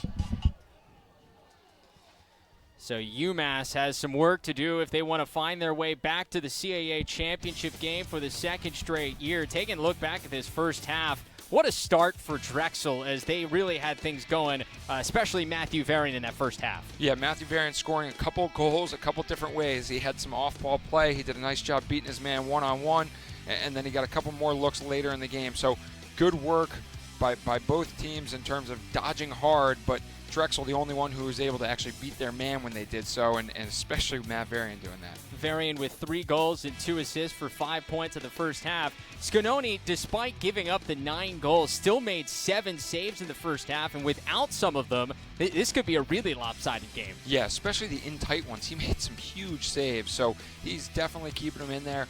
And I even think the goals that did go in, you can't blame those on Scanoni. Those are inside looks. Those are great ball movement, or guys just getting beat one-on-one. So as we start the second half, no face-off because there was a late flag on UMass at the end of that first half. Drexel held on to the ball for the final 16, 17 seconds. So they start with 40 seconds on the man up, and they get a chance to start with the ball. 1 for 2 on the extra man in that first half for the Dragons. 50% on the year coming into the night. A quick pass and a finish. Soren from Bowering. Drexel starting fast. Well, it's tough when you start, like Coach Cannella was saying, when you start and you feel like you don't have the momentum or the juice to come out and then be immediately man down. That's tough. But that can also work both ways if you get a stop there. So that was about the worst case, but hopefully they can take that punch and then now they have a chance. Even up, can they go out and can they show that gumption and that excitement that it's going to take to get them back in this game? We mentioned in the first half, this Drexel man-up unit, number 3 in the country at 50%, and they are now 2 for 3. It was one of the things Coach Volker spoke about on our coaches' call this week, how important it was for them to take advantage of UMass penalties, and they've done so far. Yeah, I'd love to see a ratio of your man-up percentage to the number of Canadians you have on your offense, because I think those things are certainly correlated. Maybe not causation, but correlation is definitely on the map. A couple of Canadians on this attack unit, including Reed Bowering, who assisted on that goal. And UMass able to win a face-off and get a offensive look here that they desperately need. Down by 6 as we start this third quarter. And Trainer just forced it. He eyed up Tobin the entire time and just the hesitation. Yeah, Trainer has certainly had a tough game. He's thrown the ball away a couple times, but he's also a guy that can get him right back in the game if he's able to start doing some things that he's normally the guy they rely on to do, which is dodging, beating his man, and moving the ball on. So I think the key here is just to make sure he keeps his head up, doesn't get down on himself, and continues to be the guy that they're going to turn to in crucial moments. Speaking of midfielders who can dodge, this guy, Colin Mailman, had a great first half. A couple of goals, and he has got one of the most electric dodges you'll see in the college game. I was looking through our Instagram comments on Lax Sports Network on one of his goals in the first half. Miles Jones was impressed, and when Miles is impressed, that means you're doing something right. Well, he's got such a quick first step. The key for a defenseman is to continue moving your feet after that first step so you can try to make up for it. Tough pass from Mulcahy to Varian, knocked away, and it's a turnover for Drexel. Nice job, Paparo there, getting in there. That's a tongue twister. And making that a difficult pass. The All-American able to get a stick in there. How important are these early possessions for UMass in this second half, knowing where you are in the score sheet and what you were able to do in the first half? I think it's more about just getting some confidence in something that's going to work. And that's ultimately, they haven't found a formula for success yet offensively. It's been a little hodgepodge and few and far between on the goals. So what can they do that they're like, okay, we can go back to that again? And Coach mentioned the invert. That's one option. The other thing is setting picks for each other to get them free, but then the key is going to be moving the ball quickly out of those, and that's what really has been the other issue, is they haven't moved the ball quickly out of their dodges. But you got to draw a slide to be able to get somebody open. Kevin Cutnella draws the long pole and kicks it back out to Charlie O'Brien, who scored a goal in that first half. So did Billy Philpott coming downhill. Shot bounces high. And using those picks, using that invert, that's another way to try to get an artificial advantage, because they haven't been able to get the one-on-one dodge to get the advantage. So using those opportunities to get your hands free. 6 seconds on the shot clock, and a late shot clock execution from Charlie O'Brien. His second of the night.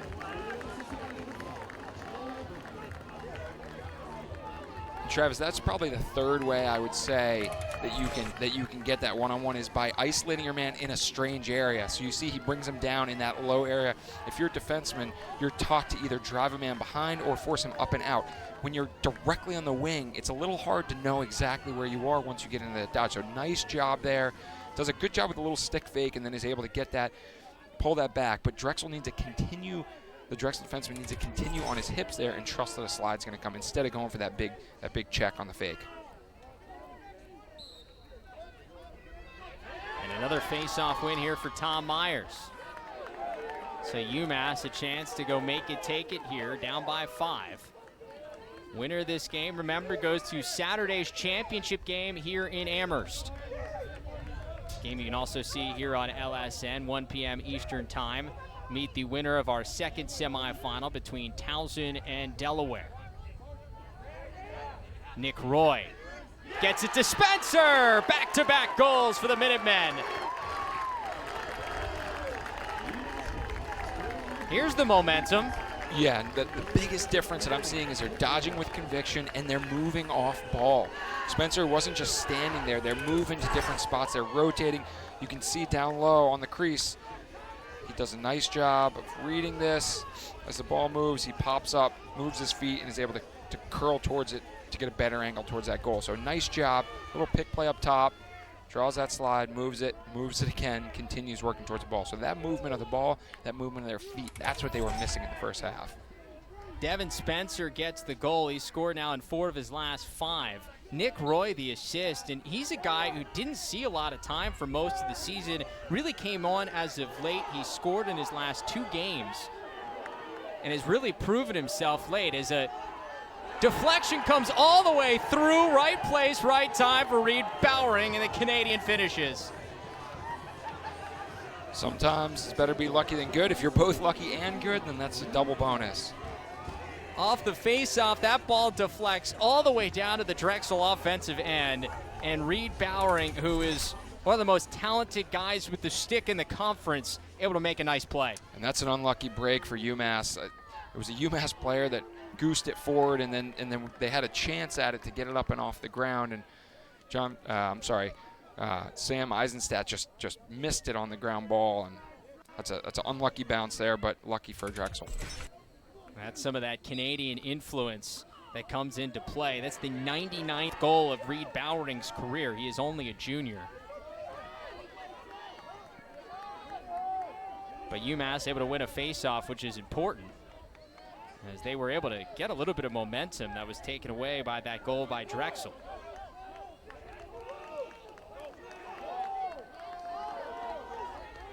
And you can see Tobin's bringing his man down to that low wing where you feel a little uncomfortable. Try to get that underneath move and draw that slide and then move it quickly to the backside. Billy Philpott lines one up.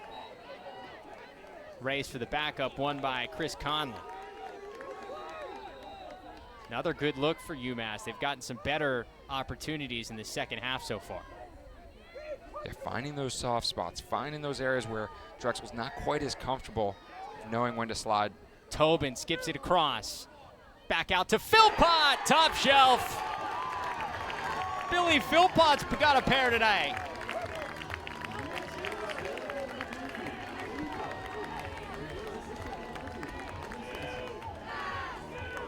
Ball movement, people movement. Ball movement, people movement. You beat the slide, you move the ball, you move it again, and you take a shot, or you move your feet. And both of those things happened every goal they've scored in this half. So that's the thing they need to start doing. Don't just watch a guy dodge. Watch him dodge and then create space for him, or move the ball quickly and then create space for yourself.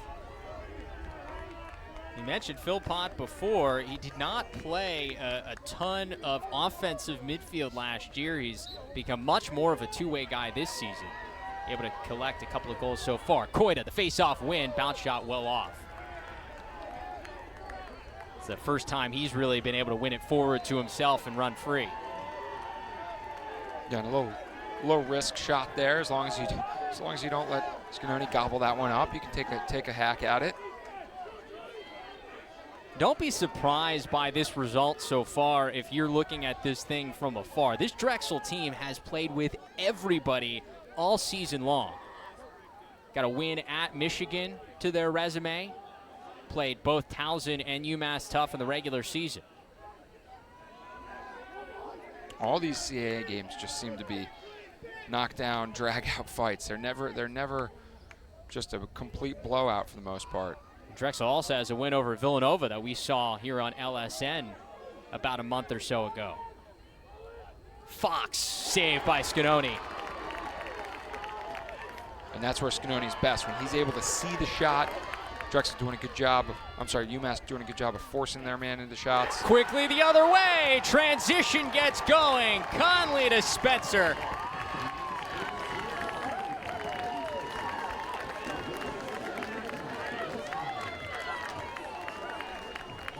And this is where Scanoni makes this team so dangerous, because he makes it the save at one end and gets it up and out quick. Yep, he sees that the whole way, scans the field in front of him, moves it up, and right now the UMass sideline is mobbing him. They're excited. This is the momentum. This could be the thing that they needed to get up over that hump. And now you're looking at an 11-8 game. This is a game. Just like that, UMass has scored 4 of the last 5 goals. Drexel wants to take a timeout. And the Minutemen are right back in this thing. Good time to remind you, lacrosse now is the only place you can get a complete rundown from the entire lacrosse world every night. Lacrosse happens 365 days a year. We have you covered for all of them with news, highlights, and analysis you can't find anywhere else. Lacrosse now, every night, 9 p.m. Eastern, only on Lac Sports Network and the LSN app.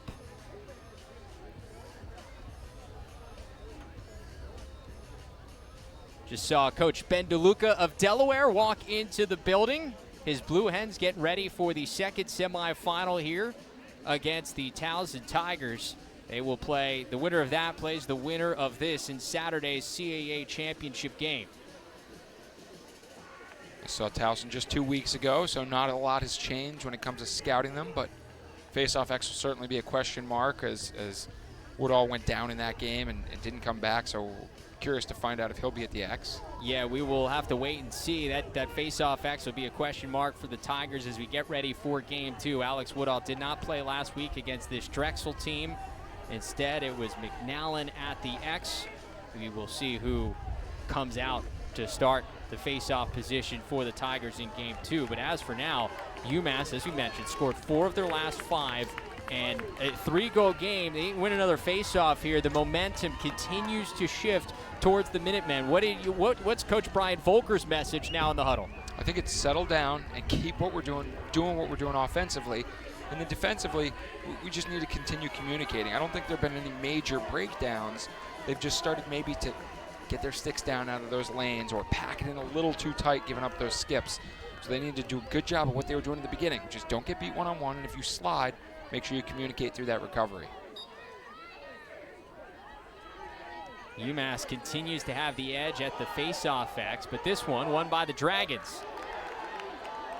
Loose ball scooped forward by Drexel, a whistle.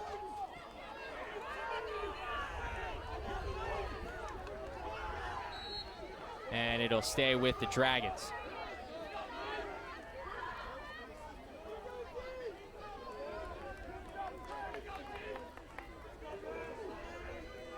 We saw it with Scanoni on that last possession, and Coach Volker told it to us this week.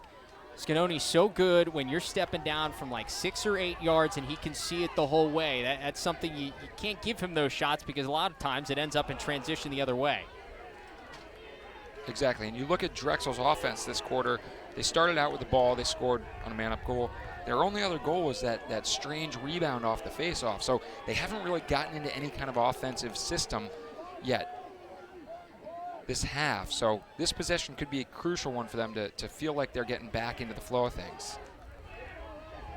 Mulcahy dishes off to Varian. 30 seconds left on the shot clock for the Dragons. It looks like they've switched matchups, so Eisenstadt is now covering Varian. Decided the short stick probably wasn't the best matchup for him.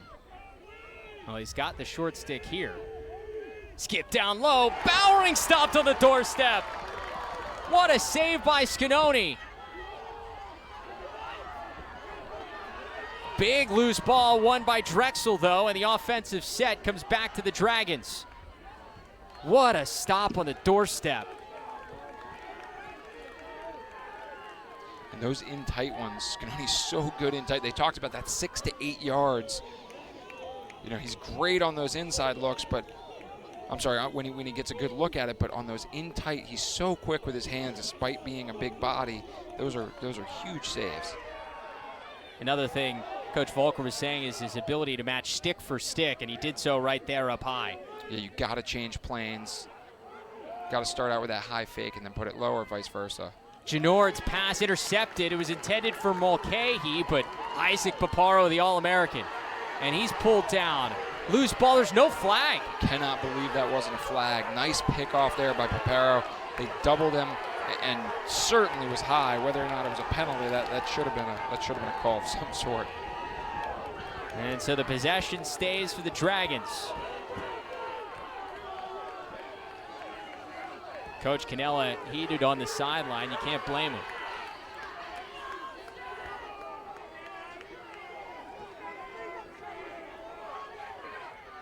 An extra opportunity here for Drexel. Let's see what they do with it. Bowering to Mulcahy.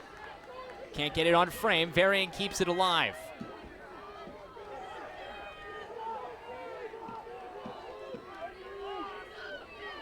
Now Colin Mailman, who's drawing the pole, sends it over to Mulcahy on the far wing. Nice job there, being aggressive, pushing out there on Varian, making it hard for him to get the ball. He's been so dangerous off ball. Nice job by Eisenstadt there. And Scanoni has a chance to clear.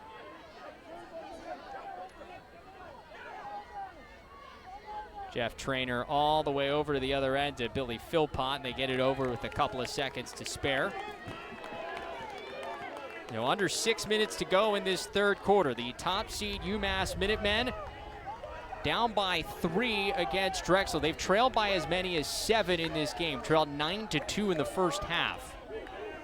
But they've scored 4 of the last 5 goals here in the third to get right back in this thing at home as the top seed. UMass 4-0 all time in the CAA tournament as the top seed. Conley showing a little bit of ability there, gets it back. Once again, Drexel going with the short stick against Chris Conley. It's been relatively effective so far, changing up looks for the star for UMass. And he hasn't tested that matchup, and that's something I've been a little bit surprised at. And I thought he actually had a step there and didn't take it. He fed it. So I'd like to see him actually attack that matchup a little bit. If it doesn't work, that's okay. Ball's going to go up, your middies can scrap for it, but test that matchup, see if you can get anything going. Another guy we haven't seen a lot of from is Gabriel Prosic, number 16 in white, one of the top freshmen in the conference. Spencer, bounce shot just high. And just 2 seconds left on the shot clock for UMass. And they'll roll it to the corner, and it's a shot clock violation on the Minutemen. A couple of good looks, but they couldn't cash in. Both teams were perfect clearing this first half, so a lot of turnovers, but those typically didn't happen until after they got it over the midfield line. This is where maybe you throw a gimmick ride or you do something to try to disrupt that. Maybe make that a little turnover early, especially if you're UMass and you're still down by a few as you get late in the game. Be interesting to watch how UMass continues to try to press out, extend that defense a little bit. Yeah, it definitely does not feel like they're down 3. There's plenty of time left, but with the momentum they have, it doesn't feel like they're down 3. Mailman's pass wide for King, but Fox right place, right time.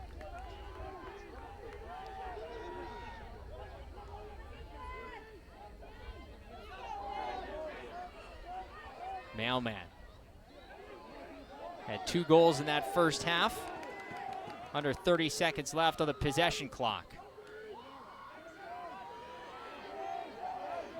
Travis, one big difference, I think, UMass is getting out and covering players like Mailman further, so let him do his shake and just keep dropping in. As long as you pick him up high enough, that's not going to hurt you. I think they're doing that, and that's given a lot more time to their defense to communicate through the switches, communicate through the slides. So that might be an adjustment they made, or maybe they're just starting to understand the urgency. They have to get out and play guys a little higher up. Varian with 5 seconds left on the shot clock gets it to King, and he cashes in. Another assist for Matthew Varian, and the second of the night for Marshall King. Yeah, and Varian got a short stick matchup there again, and I think there was a little nice job on a little pick action, gets a short stick matchup. I think there was a bit of a hesitation there by Subak. He wasn't sure. He sees a shorty on Varian. He's like, oh, that guy's got 4 goals. I better get out on him. And so he takes a step towards his man, and that just gives Marshall King enough room to get his hands free. So nice job by Varian of freezing Subak in between 2, and then by Marshall King stepping down into that shot. Remember, Marshall King didn't play in the regular season meeting between these two. He's got 3 points so far tonight. He's been a nice added bonus for the Dragons. In transition, shot saved by Scanoni.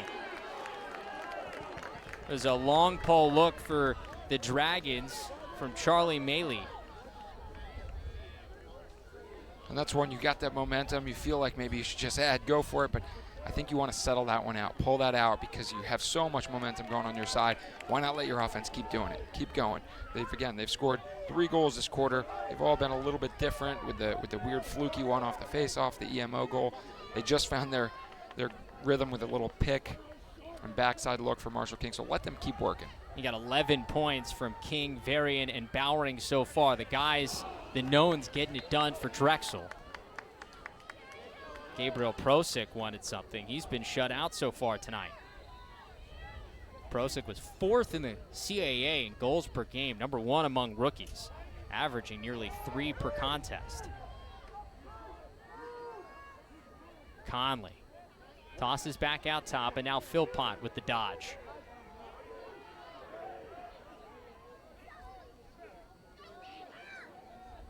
Prosick, another Canadian who's so good at finding those seams. The key, though, is his teammates giving him those opportunities by beating their man so he can find those open looks and get those easy finishes. From way downtown, stopped by Blumenthal. There's a long-range shot from Kevin Tobin that can't get by the freshman.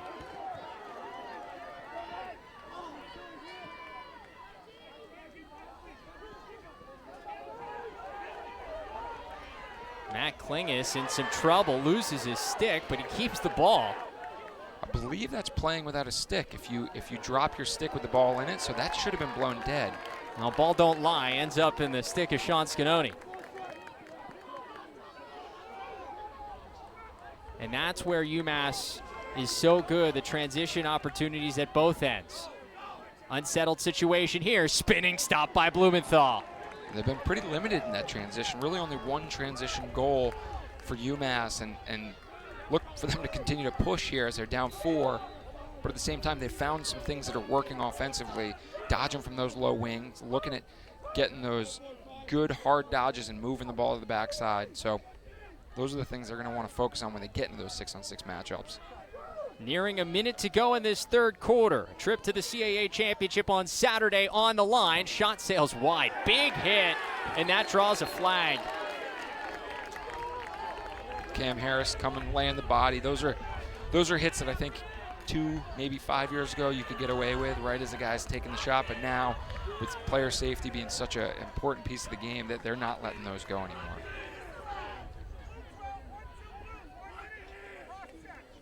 One-minute cross-check on Cam Harris, the senior from New Canaan, Connecticut. And hard to see, but that was probably fair. It looked like he followed through, if not high, then at least with his hands apart. It was certainly delayed against Ben Spencer. So our First look here at the man-up unit for UMass today.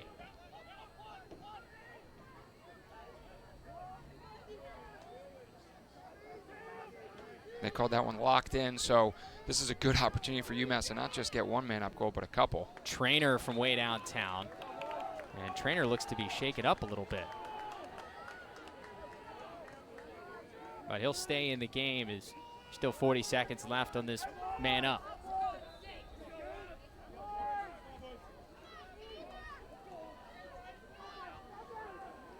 Prosick down low, skip pass is intercepted by Blumenthal. And this is where, if you're UMass, you got to lock everybody off here. Do a good job of talking through the onside responsibilities, because you have an extra guy, so you can cover everyone, including the goalie. Just want to make sure you don't go off sides trying to get the ball back. Fox pushed out of bounds, and it stays in, and here comes UMass. Conley all alone, stopped by Blumenthal, the freshman. What a save. He is fired up. Look at that fist pump. Man, that is a backbreaker for UMass there. 1-0, actually a 2-0 with the goal. You saw he kind of looked like, should I pass this? He's like, you know what, I've got a 1-0 with the goalie. And he fakes high and stays high. Blumenthal matches sticks. Great job. Big save. UMass tried to get a little momentum back throughout this third quarter. They were able to, but the freshman, Ross Blumenthal, the 1-on-0, the 0-1, Blumenthal and the Dragons, 15 minutes from the CAA championship.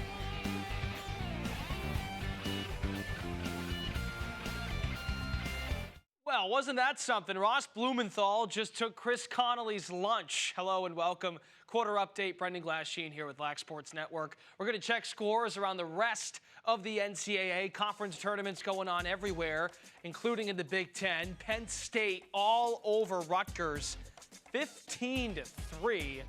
This game has already advanced into the fourth quarter. Sheesh, the Nittany Lions, no pressure coming out in this game, up by 12 goals. And then later tonight, Johns Hopkins and Maryland are going to square off at 7:30 in the Big East. Providence and Georgetown underway in the first. Nova in Denver. Danny Sebald is anxiously awaiting that Nova game. And we go to the America East Conference. Catamounts and Great Danes in a battle on Long Island. Just a 1-goal lead for Vermont over UAlbany. And then later tonight, Stony Brook and UMBC. That one at 7 o'clock. Hey, folks, in between games tonight, after this one between Drexel and UMass, we'll have a Lacrosse Now intermission, if you will, previewing Delaware and Towson, which is the second CAA game of the night. We're going to send it back to Garber Field for the fourth quarter.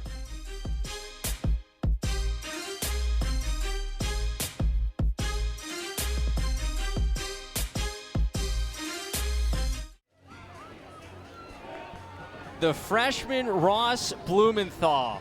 Man, he came into this season not as the starter. Drexel trying to figure out what they were going to do in the goal. They've used 3 different guys to start at times this year, but Blumenthal ends up as the starter down the stretch of this season, and this has to be one of the best saves of his career. Yeah, nice job there, staying big, matching sticks, and making Connolly beat him. And you could see right as that highlight faded out, he gave it a huge fist pump and the team mobbed him. That's the kind of momentum that really galvanizes a group as they head into the fourth quarter. Travis Eldridge and Mitch Belisle back with you for the start of the fourth quarter in the CAA semifinals. The 4-seeded Dragons 15 minutes from knocking off the top seed UMass Minutemen. And a face-off win there for Jimmy Coita. But a loose ball scooped up and it caused turnover for UMass. And that has been the theme throughout at the face-off X. No matter who wins the initial clamp and the initial draw, it has been a flat-out battle for it after that. Yeah, these have been 6-on-6 scraps, and that is the intensity that you expect from a playoff game. So that's why the fans are here in mass, and no pun intended, and they're really enjoying this game. Conley down low. Spencer was stripped of it. And it finds its way back out to Kevin Tobin, the midfielder. Chris Conley. Let's see how he responds, and that's going to be an illegal pick there on Tobin as he fell down. Yeah, Tobin, it looked like he was trying to get out of the way and stumbled in. That's a tough moving pick. He didn't mean to, but still got in the way as he was moving his feet. It'll be interesting to see how Conley, the standout sophomore for UMass, responds. Came into this game #1 in assists and points on this Minutemen team, but he was stoned there at the end. Transition chance for the Dragons. Sean Quinn. That's the first goal of the season for the long pole. What a time to get your first goal. Nice job bringing it down the middle. Recognized he had a step, and it looked like Trainer was on him. Trainer felt like, okay, he's not going to the rack, and then he just keeps going. With that long pole, he does such a good job of just keeping it straight up over his head. So the only option, if you want to try to check it, is to jump and dive, or to go for something that might be called a slash. A really nice play there. He's able to just bury that high to low. Very difficult for a goalie to read. That's a little I would imagine. I don't do that stuff. That's a little taste of your own medicine for UMass, is that is something we see UMass do so successfully, but Drexel able to get a transition goal. But a face-off win here for Tom Myers, an important one, as UMass is now down 5. Conley, another stop by Blumenthal. And they're calling a push here on Drexel. That's a really tough call. I thought that was a nice dive attempt there by Connolly, but clearly if he's diving, it's tough to give that call as a push. Looks like Will Stabbert's going to the box for Drexel. Oh, he's saying he hit him in the head.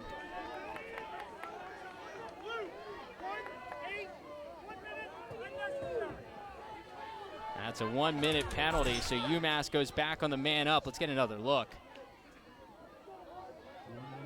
I didn't see him touch him. I think the head of the stick was coming right toward his helmet as Conley was diving back across the other way. So Will Stabbert in the box. UMass a big opportunity to try to get back in this thing and answer Drexel's first early fourth quarter goal.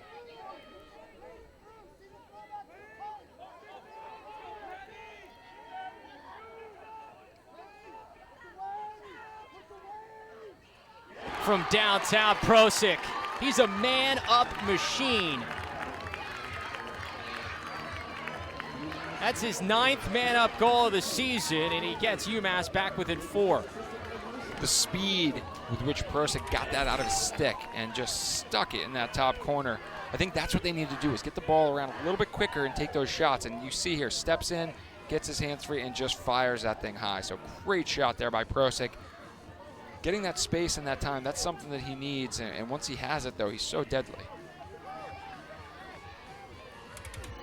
The only guy better in man-up goals in the CAA this season than Prosick is actually the guy on the other end in Reed Bowery. A double-digit man-up goals this year with 10 of them. Prosick now with 9. More evidence to support my Canadian theory. There you go. Just have a bunch of Canadians. Your man-up unit's going to be terrific. Recruit 6 Canadians for man-up. The other 2 or 3 guys don't even have to play during 6-on-6. Just bring them in. Well, if they can add something to full strength, that's great too. I don't think too many Canadians are going to turn down a chance to play Division I lacrosse as a full-time man-up specialist. And I don't know too many lacrosse players, period, that would turn that down. And because it was in the head, it looks like this is a man. Stabbert's still in the box. Yeah, this is a man down face-off for Drexel. Whistle. And UMass gets possession. So still 28 seconds on the extra man.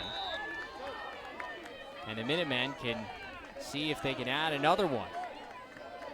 Travis, there's still plenty of time, but you do need to have that sense of urgency, especially because their goals are not coming in bunches. They're coming one at a time, overtime. So they're going to need to make sure they keep putting the pressure on to score as they can. Tobin lost it. And Blumenthal collects. And just like that, we're back to even strength. 1 goal on the extra man for UMass. Colin Mailman races in. Backhand finish.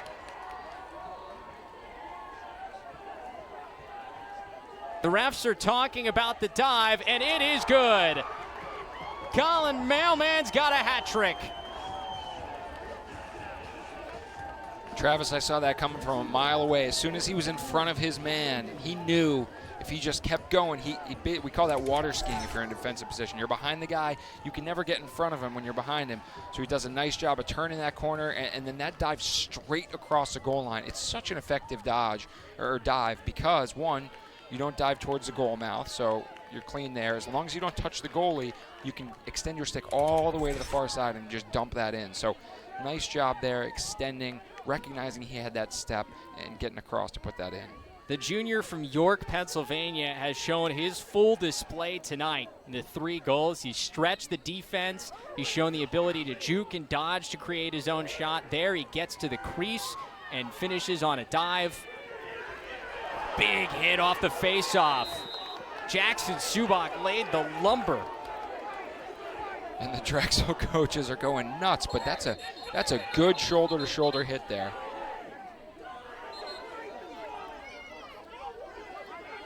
And we've got the refs wanting to talk things over here. Not sure anyone was watching the ball. Everyone was watching the big hit. So I'm not sure who that went off of. Yeah, Subak came in and laid the lumber on George Grippo. And UMass is going to end up with the ball here.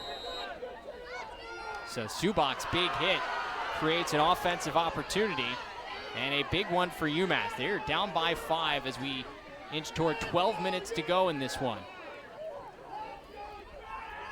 They keep making these passes where they're losing. I don't know if it's nerves or what's getting to them, but they keep throwing these passes that they're bobbling or having a tough time corralling. Conley in traffic, and Prosic couldn't corral it.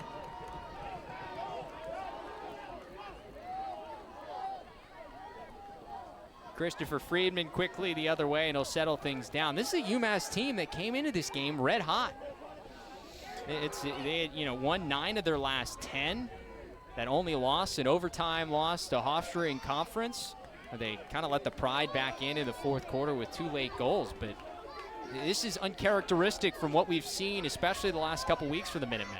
Yeah, and I think a lot of the credit has to go to Drexel. They're just executing at a very high level. Mailman again! But there's a flag down. Is it an illegal dive? I think this one they're going to call that he was going towards the mouth of the goal. Yep. And that is our first illegal dive call of the night. No goal. It's wiped out. And this is the controversial part of this rule that has been implemented this year, is not only is there no goal and the change of possession, but Mailman's now going to go to the box for a penalty, and it's at the ref's discussion how long and if it's releasable or not. And it's because he touched the goalie before the ball went in. That's what ultimately is the issue. And if you're a goalie, you got to go out and try to attack that player who's diving towards you, because you're in big trouble either way. So as long as you have him touch you before the ball goes in, typically you're going to get that call there. So it's a 1-minute unreleasable penalty on Mailman. So UMass goes back on the man up, where they cashed in earlier this quarter, and it's an unreleasable penalty, so they can score a couple here. Once again, some high passes here from UMass. Drexel doing a great job extending out and making those passes difficult, so it's not just easy pickings. Trainer, jumping to finish. Jeff Trainer's first of the night. It's back to a 4-goal game.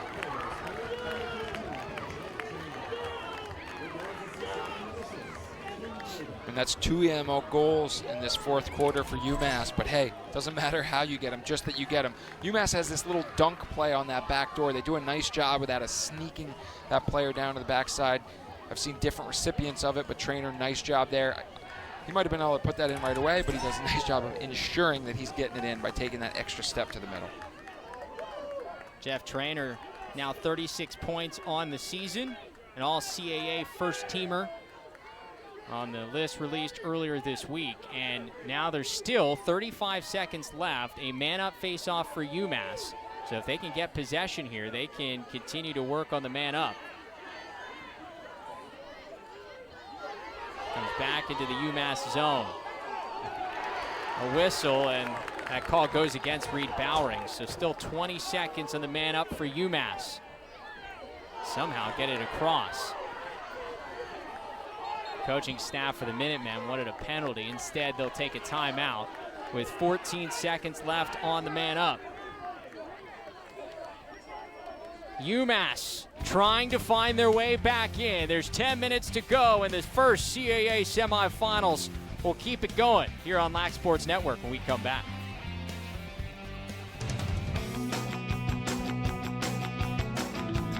Welcome to the LSN Studios. I am Tom Eschen. With the men's tournament underway today, the women get things started tomorrow in Harrisonburg, Virginia. James Madison University, the site of the semifinals and championship this year for the women. The host and top seed Duke starting things off at 4 p.m. Eastern time right here on LSN, hosting the 4 seed Elon Phoenix, while the second semifinal features Towson and Hofstra. That's at 7 p.m. Eastern. The Tigers, a late game comeback to beat the Pride in their regular season matchup.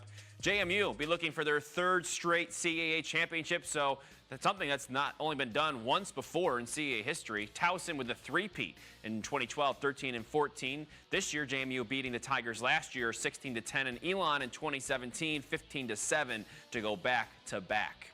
You can see all those games right here on Lax Sports Network. Semifinals Friday, the final on Sunday. Let's get you back out to Amherst.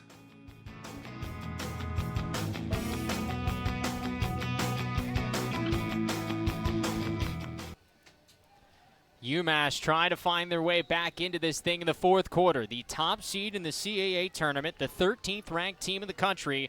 They find themselves down by 4. 10 minutes and 23 seconds to go in this first CAA semifinal. Travis Eldridge, Mitch Belisle back with you here on Lax Sports Network. Still 14 seconds left on this extra man for UMass. They've already scored an unreleasable penalty on Drexel. Skip pass, corralled somehow by Spencer with 2 seconds left on the penalty. One more from Spencer! The last-ditched effort on the man up, and Ben Spencer cashes in. I love that bounce shot. The outside rip, I was actually just about to say there's no 2-point shot. That was about from 2-point range, but really nice job of coming right over the top, changing the planes, and that high bounce or something we haven't seen this entire game. In fact, I don't think we've seen that many outside shots, but everything we've seen has been high to high or low to high. So to change planes like that, make that a difficult shot, especially with a wet turf, you never know how it's going to bounce. That's a great take there. And a big goal, 3 goals. That's really narrowed the gap to something that's surmountable in 11 minutes, 10 minutes. The California kids combining for that one. Devin Spencer finds his brother Ben Spencer for the bounce shot goal. But a face-off win here for Drexel. Myers has been physical. Myers causes a turnover. He didn't realize it. Conley comes to grab it. Myers, just kind of a last-ditch effort there. I think he just got the perfect timing there. Didn't even realize he did it. And does a nice job of keeping the play alive, and they get the ball back. And this is what they needed. It's the second possession right after that goal. There's no magic bullet. There's no make it, take it in these scrappy ground ball face-off battles. But if you can get a couple possessions in a row, that's where you can really chip away quickly. UMass has scored 2 straight. Scored twice in that man up. Trainer stopped by Blumenthal. Went back to that twister. Nice move there by Trainer. Got to the inside. Again, didn't change planes. He tried the twister, but wasn't able to change planes, and that's difficult. Loose ball in transition. Drexel. And it's over the end line. Bowering couldn't grab it. Jack Farrell couldn't find his way to navigate things with the long pole. He was caught between passing and shooting, and he held his head in his hands after he threw that. He knew he'd thrown the ball away. Scanoni floating past to Billy Philpott, but he makes a man miss. Philpott's had some big goals. Full head of steam, stopped by Blumenthal again. The freshman has really settled in. He's now double-digit in saves. The only place that Blumenthal looks a little unsure is when he has the ball in his stick for the clears. Everything else he has been really, really strong. That's still the one area where it looks like he's, that's a high hit. And Mailman got leveled by O'Brien here on the near sideline. but it's a turnover on Drexel, no flag down. It's the CAA. There's been some head scratchers, Travis, some calls that I've been surprised at, and then some no calls that I've also been surprised at. Toughness is not optional. Philpott from downtown never got through. Big soak by the defense there. Chris Conley wins a big ground ball to keep the possession alive.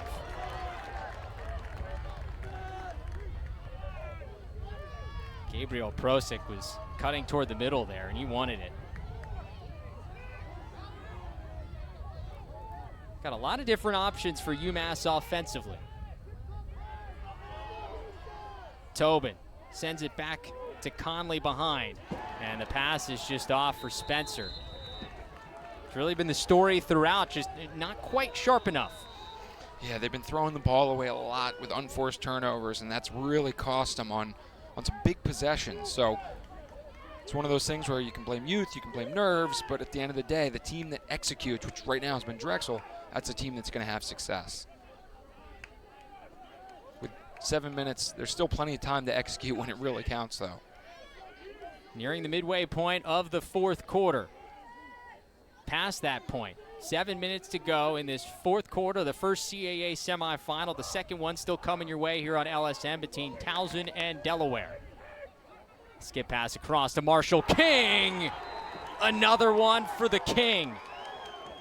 He's got a hat trick. That's another one that I think Scanoni got a big piece of with his stick. It looked like it hit off the bottom of his stick and went down, but nice job. I really like that dodge by Nick Fox. He really continued to drive down that alley, and that was able to give him the time to roll back. He finds that skip lane across to Marshall King, and that is one area that has really hurt this UMass defense is skip passes. Those skip passes, especially when you got shooters like Marshall King, shooters like Colin Mailman, that's really dangerous, and so you got to get your sticks up in lanes, make those difficult, or stay on pressure when you do slide so they can't throw those. This is the most goals UMass has given up all season with 15. It's the UMass defense, number 2 in the country entering tonight, giving up less than 9 goals per game. Drexel did that in the first half. And we've got a flag down, 2 flags down. Drexel keeps it, so this is a free possession. Minutemen are going to go down a man here, maybe down 2. Koida, nice, what an effort by Koida to run out of that. Does a nice job of tucking his stick, and that's always the borderline between chesting it and keeping it tight. But he continued moving the ball and cradling it, ran out of pressure, and drew at least 1 flag. If you're Drexel, you eat up a lot of time here on the shot clock. You can take it down another 40 seconds if you want. You can hold on to this thing the whole time if you feel like it. Yeah, they're having some effectiveness with their settled 6-on-6 offense, but like you said, you might as well kill another 30 seconds here because you know you're going to go man up. Looks like they might have gotten a flag on a slash and then another flag on a late push out of bounds. So I think we will end up seeing a 6-on-4 here at the end. King across to Bowering. I think Scanoni helps get a piece of that to push it over the bar. And that will trigger the penalties.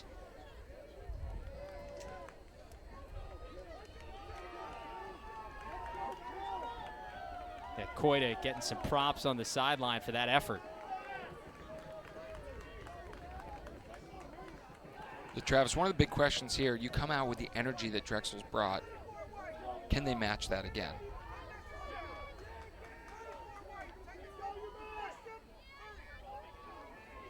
So we've got an unnecessary roughness call for a minute, plus another 30-second push. This poor table on the sideline got drilled. Got WWE style going on. Jerry the King Lawler diving off to the side. Jimmy Koida looks to be okay.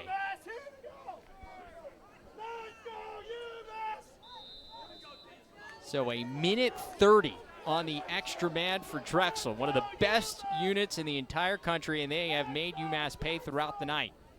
Both penalties are on Myers, so they'll only be down 1 man, but it's for the extra time is the issue. And time is not on their side here as they chase a 4-goal differential. Nearing 5 minutes to go in the fourth quarter.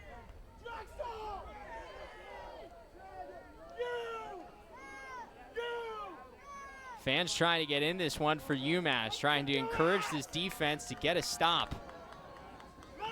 Remember, with the shot clock, it's still into effect with the minute 30 extra man, so you can't take this down for the entire minute 30. You would still have 10 seconds left, even if you just held on to the ball. Yeah, and with the efficiency that they've got going on with their man up, you'd think they're going to want to at least take 1 or 2 sniffs at it. And they start to go really with 30 seconds left on the shot clock. King swings it out to McClellan. 17 seconds left, 27 seconds left on the man up.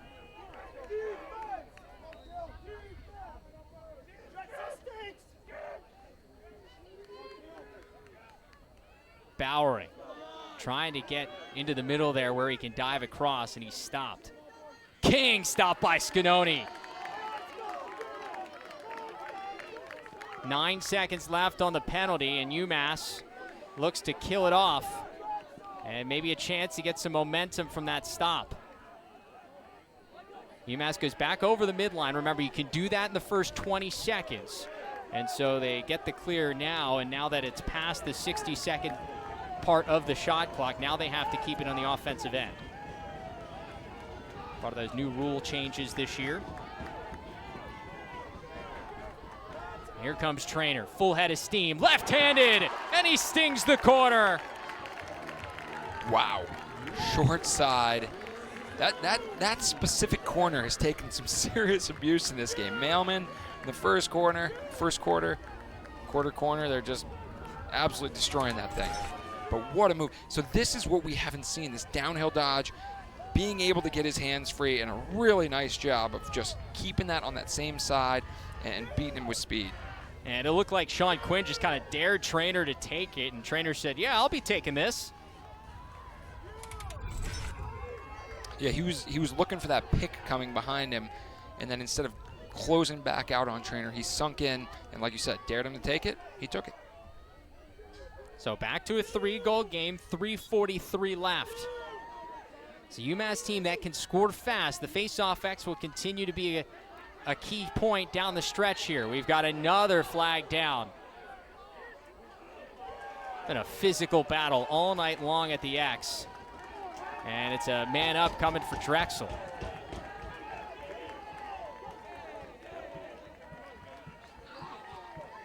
The slash goes against the long pole and Dan O'Brien on the wing. Another 1-minute penalty, and now we're starting to get to a point where you take a minute off the clock here, you're now under 3 minutes to go, and you're nearing the 1 possession mark with the shot clock.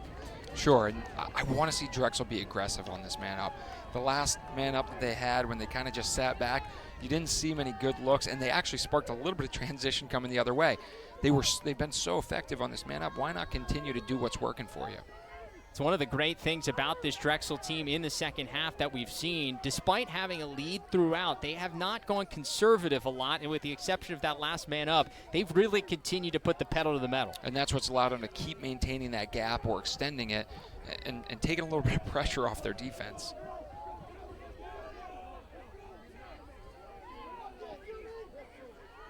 Here we see they're playing a little bit of keep away. I would like to see them attack a little bit harder, or wait until they really extend out and then attack so you have those gaps. 10 seconds left on the man up. Ryan Genord back to King. They play pitch and catch. Pass is high for Bowering, but it was deflected by UMass, so the penalty is released. We're back to even strength, but 16 seconds still on the shot clock for Drexel. They got a whistle and a timeout for the Dragons. They want to talk things over. This is a big final 16 seconds of the shot clock that can really either kind of finish off this game or keep UMass alive. Yeah, and now that we're down to 15 seconds, I initially had said let's be aggressive, but now I would say let's kill this and get this down to almost 2 minutes and continue with this pressure and this possession. Even if you have to throw the ball in the corner, at least you can get your full defensive complement on and make sure you're playing some really good, sound defense, as UMass is going to be pouring everything they have.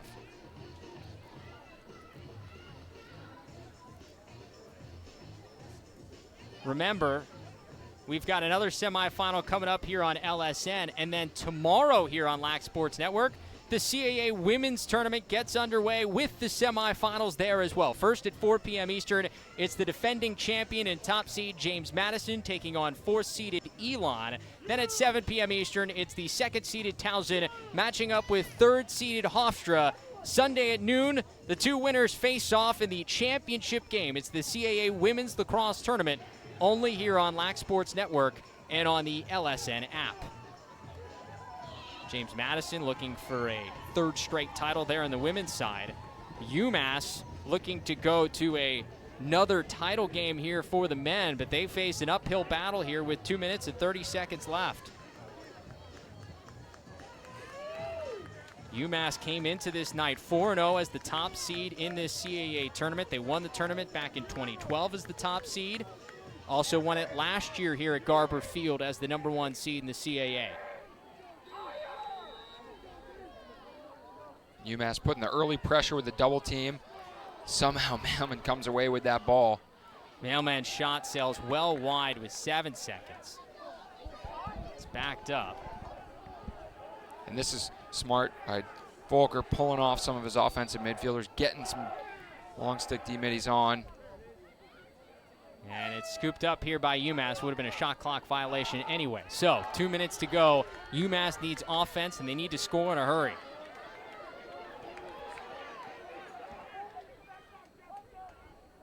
Conley. Back out top to Trainer. Under 2 minutes to go now. The Trainer has 2 on him, which means somebody's open. They just got to keep that ball moving, keep that ball hot, find the next stick. Something that Drexel's done really well.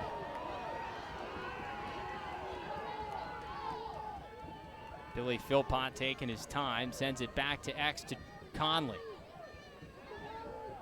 Spencer gets free, and it was stripped before he took it, and it's taken away by Drexel. And there is only a slight difference between the shot clock and game clock. The Dragons can sense this one.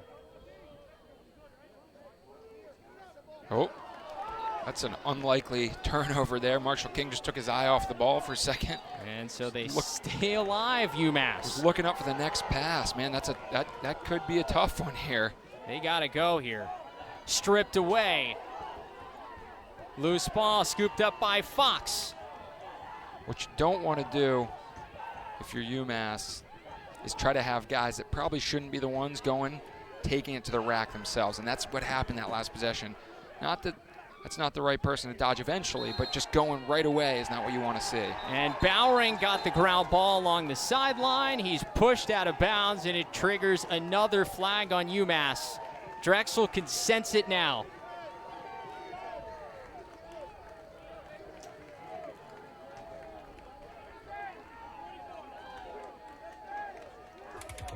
Call goes against Sam Eisenstadt here as he was trying to pressure Bowering along the sideline. So 30-second push, 48 seconds left on the game clock. And you want to talk about conservative on the EMO. They're putting a poll out there. It's not going to help the stats, but I don't think they'll care. You know, I have known a few long pole EMO specialists, and Matt Moyer, back in his high school days. Scott Ratliff did it in the MLL. True, but I think that they're telling him, don't get beat back on defense, please. Be an outlet. What a performance here tonight by the Dragons. And they turn it over along the sideline. And 26 seconds left. This would take quite the heroic effort here for UMass. Travis, 3 years in a row, the host has taken the bid. This will be the first year, 3 and 4 years, that has not happened. We came into this tournament talking about really how wide open it was. This Drexel team has played everybody tough all season long. And they are headed to the CAA championship game. For the first time since 2014, the Dragons will play for the CAA title. Ton of credit to the Drexel team. I thought they really executed the game plan well. They threw a different look down low at UMass's offense. They really limited their ability to beat them one-on-one, and then they did a nice job offensively of sharing the rock, making sure everyone got the looks they needed, and scoring from all different places on the field. And they mobbed the freshman goalie Ross Blumenthal. What a performance from him. Made 11 saves, including a couple of ones right on the doorstep. Really changed the momentum at times of this game, and he helps the Dragons get back to the CAA championship game. Yeah, to rely on a freshman to make some of those big plays there, and I talked about his confidence with clearing still working, but in terms of between the pipes, in terms of leading that defense, he did an unbelievable job, and it's great to see a freshman step into that role and make those plays when it counts. The rallying cry for this Dragons team throughout the season was they missed this CAA tournament last year for the first time since 2011. They didn't want that to happen again. They get back into the tournament, and now they'll have a chance to play on Saturday. So once again, your final score here from Garber Field. Drexel 15, top-seeded UMass 12. Drexel is off to the championship game. For Mitch Belisle, our producer Dylan Hand, and our entire crew, I'm Travis Eldridge. We'll be back in about a half an hour as semifinal number 2 comes your way between Delaware and Towson. But for now, we send you back into the LSN Broadcast Center.